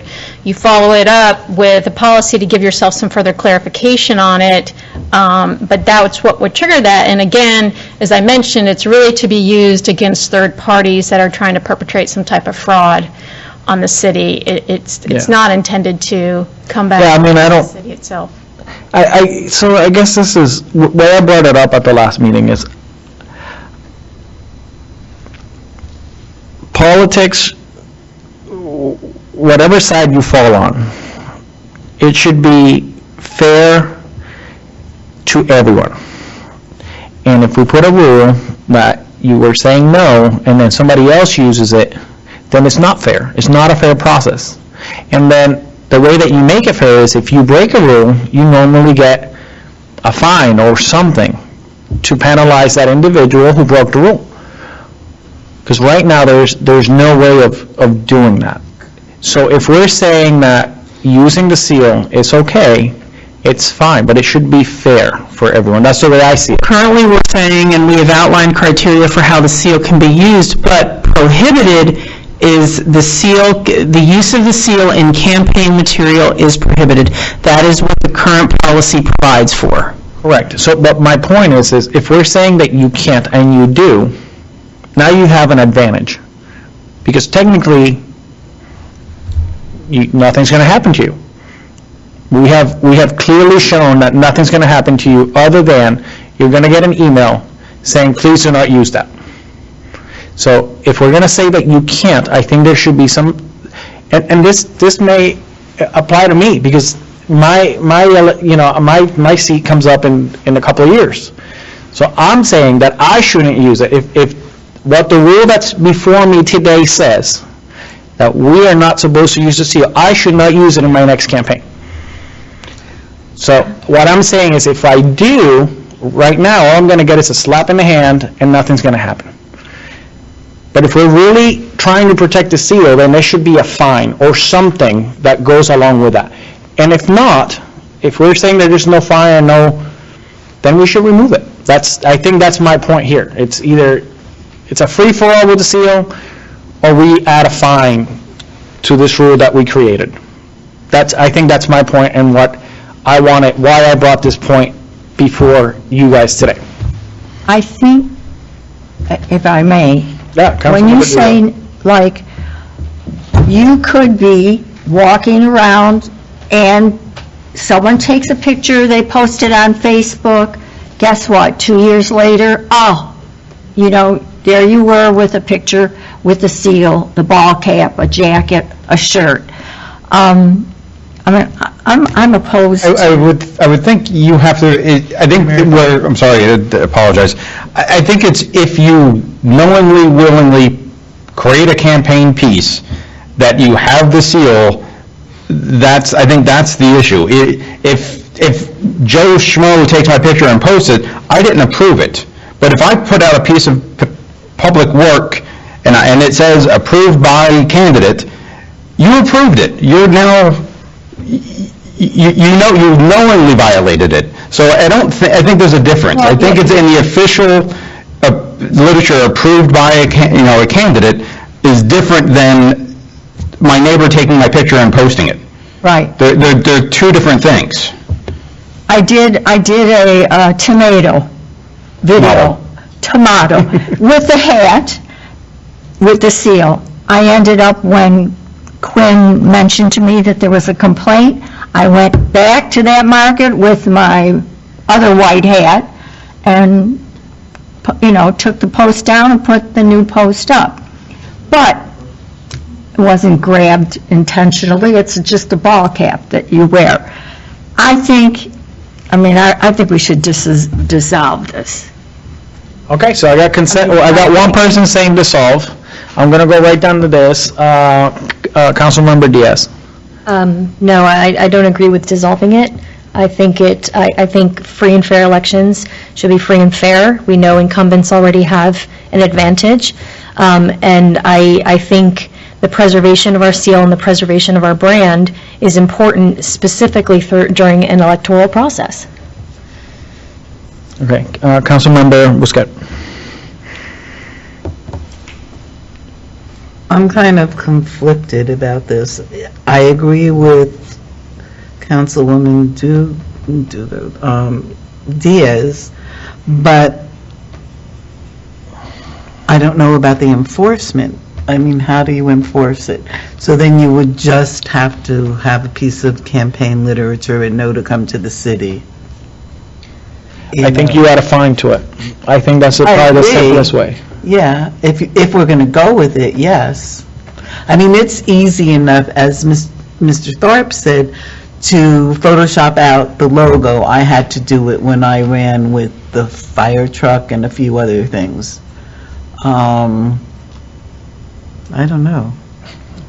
I like it the way it is, and we have to add a fine. Okay. Councilmember Noble. I would leave it just the way it is. No fine. No fine. Deputy Mayor Tharp. I am against dissolving it. I think if we can add somewhere, and I don't know if the candidate handbook, since you voluntarily come in and you want to run, you sign a document saying this is what you're going to do. I don't know, Quinn, and I hate to throw this on you, if we could put something in there that says if you do A, the fine is B. And everyone agrees to it inside the candidate handbook. Now there's no ambiguity, because you come in willingly, you sign the paperwork, you now agree to these conditions. So, don't know what those numbers are, but I think that's just one way of potentially combating. Can I squeeze in one thing? Can that be done? I'm finished. Councilmember Noble. We've left out one thing, and once you put it in the fine, then you have to put in, who's going to enforce it? I mean, this thing goes on forever and ever. That's why if you put it in the candidate handbook, and Quinn, I don't want to step on your territory, but you're agreeing to it. If not, now it becomes a civil matter because you didn't follow what you said you were going to do. I mean, it's pretty cut and dry. I think, Mayor, if I can, I think in order for the city clerk to enforce something like that, we'd have to put something in place for that to be included as part of that manual. I don't know that we can just arbitrarily come up with it. And again, I think earlier what I said regarding enforcement of it, we're probably not going to be out there looking for it. It will be brought to our attention. There could potentially be some issues of consistency that, Joe Blow brought it to our attention based on this person, but the other person used it, but nobody brought it to our attention. I don't know. Sometimes we may see it, sometimes we may not. And I don't want to be in a situation where we missed it because it's really not something that, it's going to be difficult for us to enforce. But isn't that how crimes work? I think if it's reported, absolutely. If it's reported, then I think at that point, we can enforce whatever rules we have in place based on something being reported to us. But I just don't want all of you to think that we're going to be out policing it, because I don't know that we would have the ability to be out policing it, whether it's our city clerk or, public information officer, my office. I just don't know that we'd have the ability or the capacity to do something like that. I don't think you're going to have any shortage of people turning in somebody else because they don't like them. So I don't think that'll be the issue. Oh, yeah. Mr. Mayor, if I may add, City Attorney. the other issue with the fine is whenever you impose a fine, we would have to allow for some type of due process for them to challenge the fine. So, along with enforcement comes that challenge of, well, what is the due process we afford them? Who would they go before? Are we going to make this a code enforcement issue? Oh, my. And in our short time here at the city, this issue has only come up during campaign season.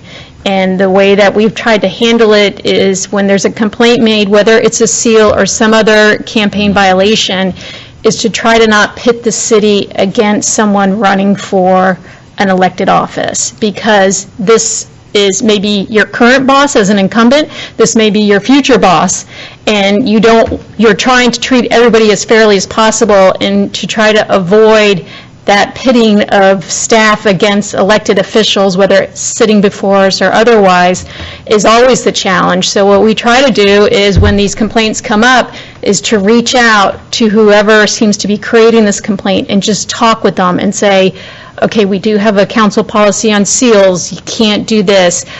We have rules in place on no signs in the right-of-way, you can't do this.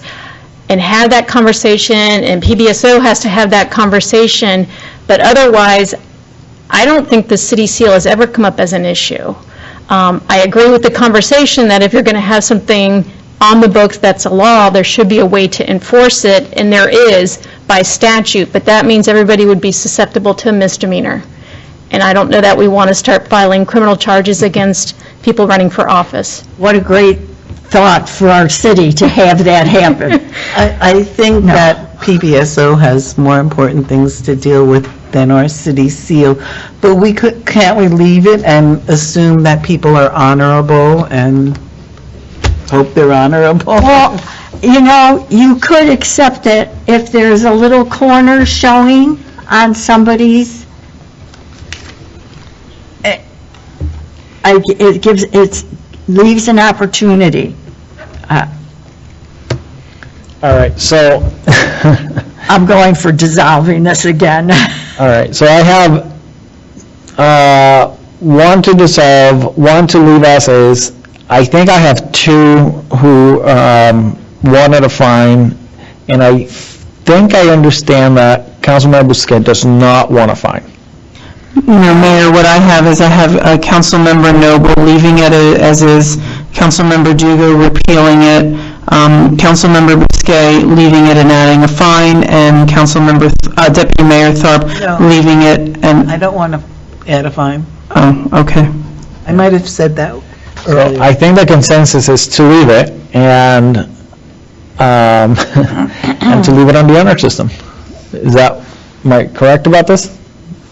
It's done okay all these years. We've never had a problem with it. All of 2 years. Oh, a long time. 4 years. So all right, let's move on. No, what do we decide? To leave it, that's the consensus. Oh, okay. Okay. Next item is use of city commemoratives. Just for a little bit of background, the city purchases different types of commemoratives, whether it's kind of goes along with the previous item summary.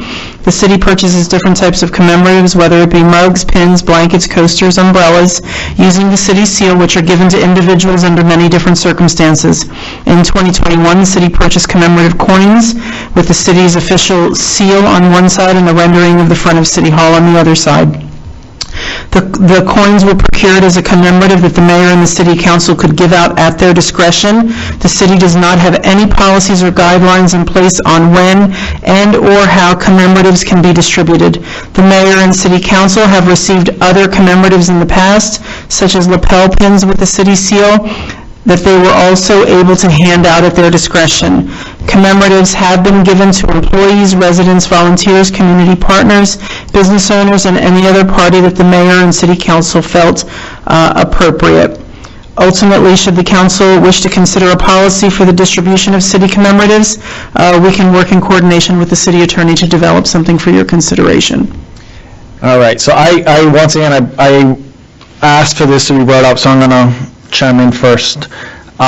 So I had requested from our staff a city coin, and I didn't want it to be just the mayor's city coin. I wanted it to be the council city coin, but I guess I missed a step in explaining what a challenge coin or a military coin, what the purpose or how it's used. So I'm just going to read a quick little verb here. Historically, challenge coins or military coins were presented by unit commanders in recognition of a special achievement by a member of the unit. So that's what I wanted, or that's what I meant for this coin to be. It was meant to recognize somebody that went above and beyond, very similar to an award. Now, you don't have to, I didn't want it to be all formal, but if you saw someone doing an act of kindness, or you saw somebody going above and beyond, whether it was a staff member, a volunteer, or someone, I wanted us to be able to take out a coin and award that individual for their good deed. And I think that's the way I would like the coins to be used moving forward. I think there should be some sort of inventory. I think any council member has they can issue any coin that they would like. I think there should be some record keeping of who you gave that coin to, just so that we know who has been awarded a coin and for what deed. In other words, I don't want coins just being handed out for being in business. You go to a business and you say, hey, thank you. If you give that coin to a business, then you should technically give that out to every business member in the community. So I just, once again, going back to being fair across the board, not just giving out something to give something, but it has to have a meaning. Maybe that business owner gave homeless people food, or whatever it may be. So I think that's what I would like the coins to be. That's what I would like, how the coins, I would like them to be used. I come from a military background. To me, earning a coin meant the world. It just meant that I went above and beyond my normal duty. So I think that's how I would like the coin to be used. So I'm hoping that we can all come to an agreement that we set up some sort of achievement or award basis to give out the coins. Councilmember Noble. That's the most ridiculous thing I've ever heard, and almost absolutely impossible for a city to maintain. And you are not in the military. You can go back to the military if you wish. We don't have generals here that decide at last resort. So that's the most ridiculous idea I ever heard.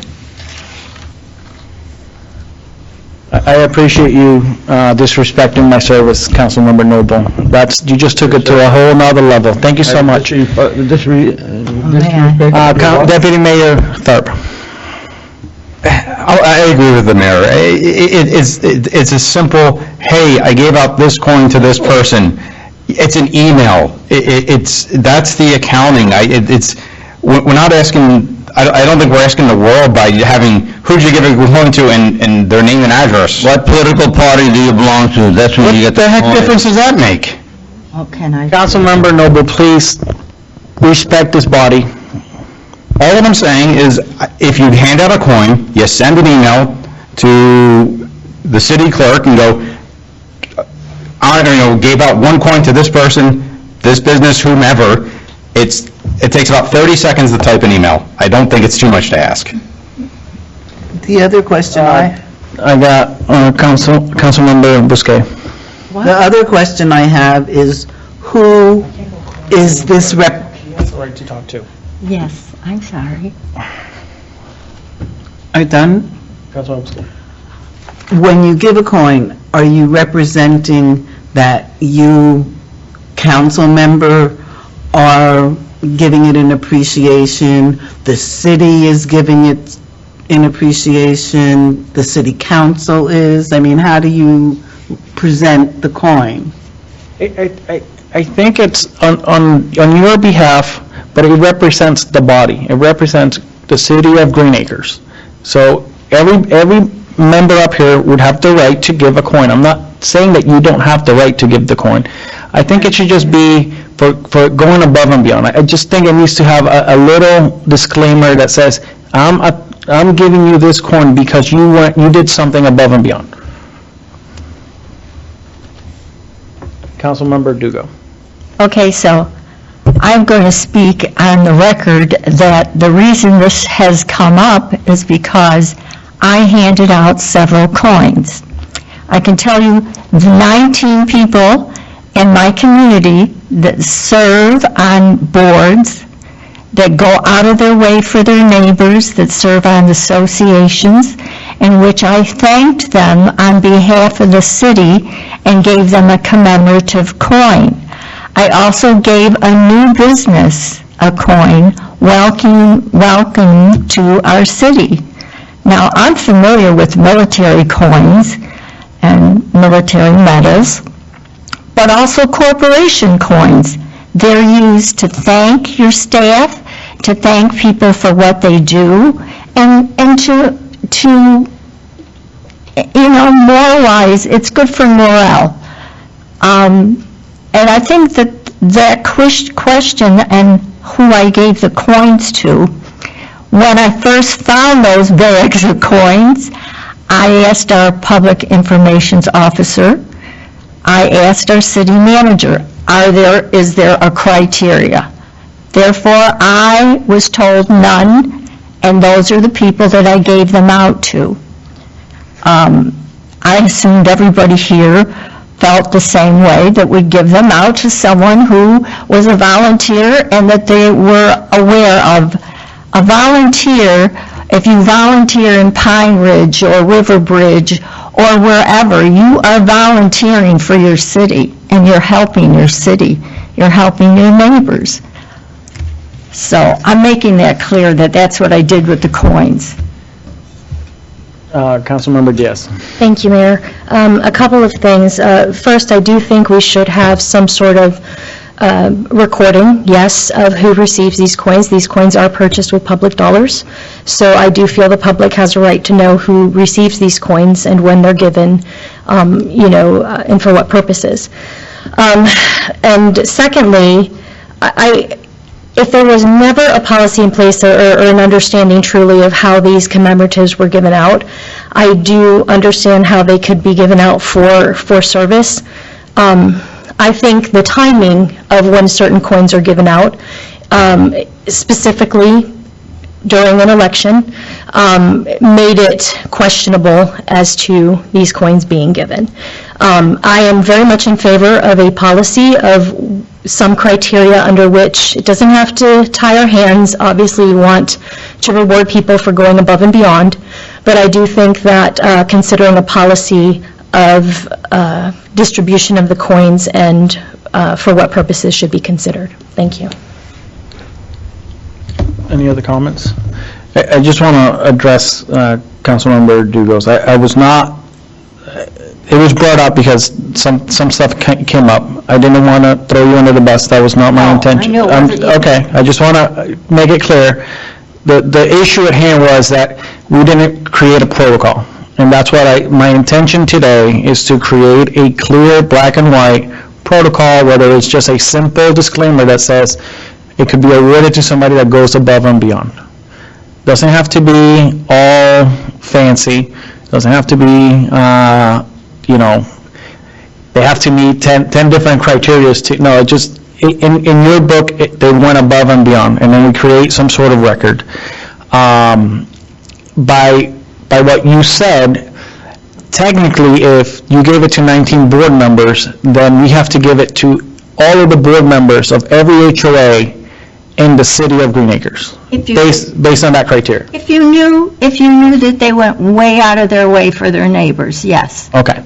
So just because you serve on a board, then if that's the case, we would have to give one to everyone. I think that's the point I'm trying to make specific to that issue that you brought up. But I just basically want just a very brief log. You can literally, you said, you can send an email to us and say, hey, Austin, I sent, and sorry, Austin, I'm putting your name out here, I apologize, but you are our public information officer. Hey, I gave a coin to teacher X because she helped a kid cross the street after school. Whatever that may be, it doesn't require that much time. At least we know who we're giving the coins out to and the reason. And nobody ever can come in here and question why we gave coins to someone. If they question it, we have public record who was given to and why. I think that's what I'm trying to accomplish here today. I go along with that. All right, so any other comments? I think I started that way. I'm going to start this way. Deputy Mayor, consensus. I'm in favor of the criteria and the reporting. Councilmember Noble. I go back to my point. This is absolutely impossible to keep track of what you're doing. You can't maintain the balance of who you're giving it to. Plus public record, maybe you don't have to put it in the newspaper to list all the people that you gave this to. It's just as easy if you gave them a certificate and we had a criteria for giving certificates to special people. Councilmember Dugo. Well, Mr. Noble's got a point about public record and even if you gave a certificate. So here's my thing. Don't buy, Mr. Mayor, don't suggest commemorative coins or anything. Let's do a proclamation or a certificate for anyone. I mean, I have no more comment. So are you saying that we get rid of the coin? I'm saying, are you kidding me? I'm not handing out another coin after all of this. All right, Councilmember Diaz. I'm in favor of putting some, to have a centralized location where we keep the information of who's given a coin and some simple criteria. And Councilmember Scott. I'm in favor of keeping a record. All right, I think we have consensus. What is the consensus? To keep track of who you give the coins out to and do a simple criteria. And you had 3 people that agreed to the coins? Yes, sir. Mr. Mayor, would you like that in a council policy to come back for consideration? Is that the cleanest way? If there's consensus from the body? council, yeah, then we could come back with a council policy on the coins. Okay, sounds good. Or any commemorative, right? Yes. That Well, particularly just... I think that if you're dealing with any commemorative, again, mugs, blankets, frisbees, I mean, we're dealing with a lot of... I want to clarify, my comments were pertaining to a coin and the meaning of the coin. It wasn't to the commemorative. So I'll be happy to get consensus again. And I understand that these coins were pretty expensive. Am I right about that? I don't remember what the price of them was. Do you have an idea, Austin? $12? They're about $2-something. Okay.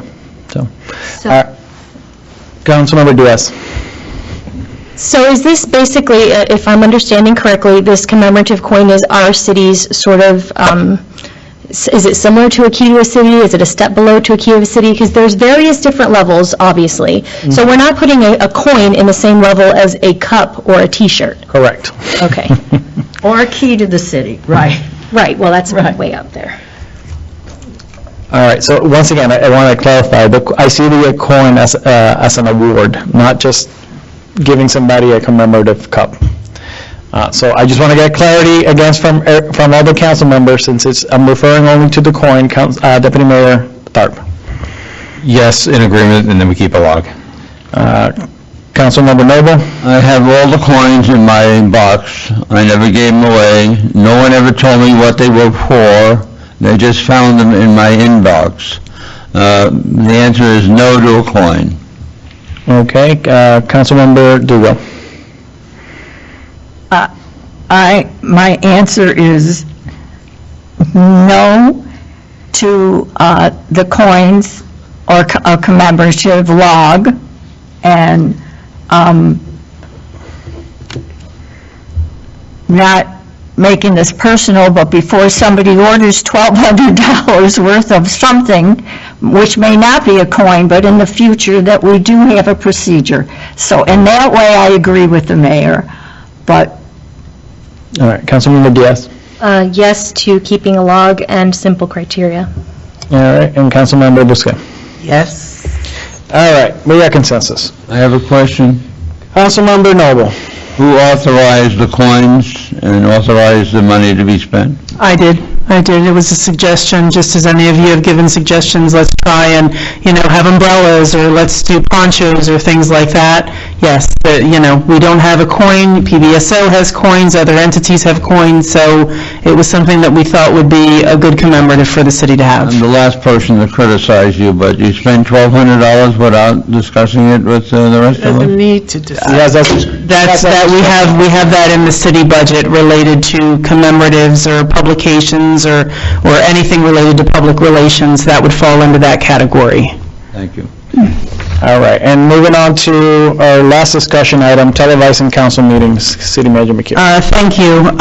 The City Council Chambers is equipped to accommodate audio recordings only of public meetings. When the chambers was constructed, visual recording was not included. The entire audio system within the chambers needs a major upgrade. Staff has looked at several options using the infrastructure currently in place and adding an entirely new system, including cameras, a managed service package, and captioning with a cost of approximately $72,000. As the city grows and we see that the demand for virtual participation from our residents has increased, staff feels that the city should upgrade the entire audio system in the chambers. Additionally, as we look at future needs to accommodate future growth within the city, staff is preparing to make recommendations to the council during the budget process for modifications to City Hall to provide for long-term future growth needs, including many upgrades to the council chambers. Staff is recommending that the council allow us some time to present options to upgrade the current system during the budget process as a part of a total capital improvement project. So we would like to look at it in totality rather than piecemeal things together. Excellent. So I brought this up because I've heard from a lot of different people in the community that with technology that we haven't kept up. And I asked questions, what do they mean by that? Well, they said, well, you guys put a recording that you can hardly ever hear. It sounds muffled depending on what the distance might be, or I thought I heard this, I thought I heard that. So I went back and I've listened to some of the audio, and I have no idea how you do your meeting minutes because I couldn't understand myself. So as I look at what other municipalities are doing, they're televising it. They're using Zoom, they're using YouTube to broadcast it. It also engages people in the community, so they can provide input through these features. They can write in their comments, and it engages people that really can't get out and come out to the meeting. So I thought the TPA, the body that I sit for, the Transportation Planning Agency, has a phenomenal system. They're like mini tablets, and it's all closed captioned. You're able to raise your hand. I'm able to see who wants to speak from the council. I thought they have a pretty neat system set up, but I think it also it opens up the ability of people to engage and our transparency. You're able to see closed captioning, so you're able to read it. And I think it adds just another level of transparency for our council meeting. So I was hoping that we can discuss it and hopefully add it to our budget moving forward. And if you have a plan of kind of incorporating it all into a master plan of making these meetings more accessible to residents, then I welcome that.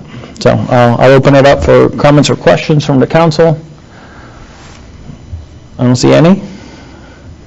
Would people be, I guess the question here is, are we open to this possibility? Yes. Yes. Yes. No. Councilmember Noble, no, and Councilmember Busquet. Yeah, I'm conflicted about it, but yeah, I guess we need to keep up. Okay. So we got consensus on that as well. And obviously, it's something that would come before, during the budget process. All right, at this time, comments from the public on non-agenda items. If you wish to speak, please come forward, state your name and address for the record.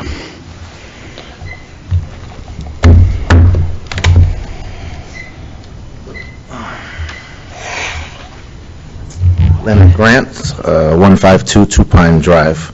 At the last meeting, I experienced some behavior from a senior council person that I just happened to find appalling, and I think it should be addressed. At the last meeting, we had the great fortune of having in our audience many young people that were attending our council meeting, and during that meeting, there was an exchange between Councilman Noble and the mayor.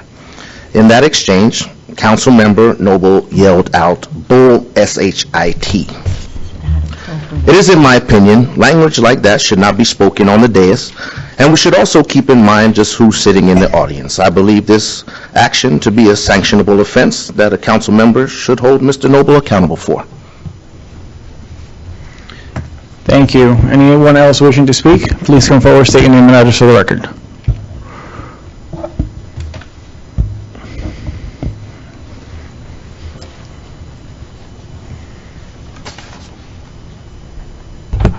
Nathan Galang, 3170 Santa Catalina Place. I just wanted to briefly touch on a similar topic to Mr. Grant, but not exactly the same. He already talked about what occurred in the last meeting. I kind of want to talk about what occurred in this meeting. I think there were multiple moments that showed a lack of respect toward the staff, towards other members of the councils. Coincidentally, it just happened to be from Mr. Noble.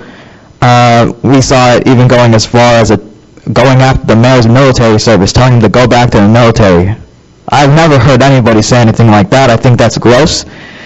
And, there shouldn't have to be lessons about respect when you're already in the position. And you should be the one that's respectful and respected, but respect is earned. Thank you. Anyone else wishing to speak? Please come forward, state your name and address for the record.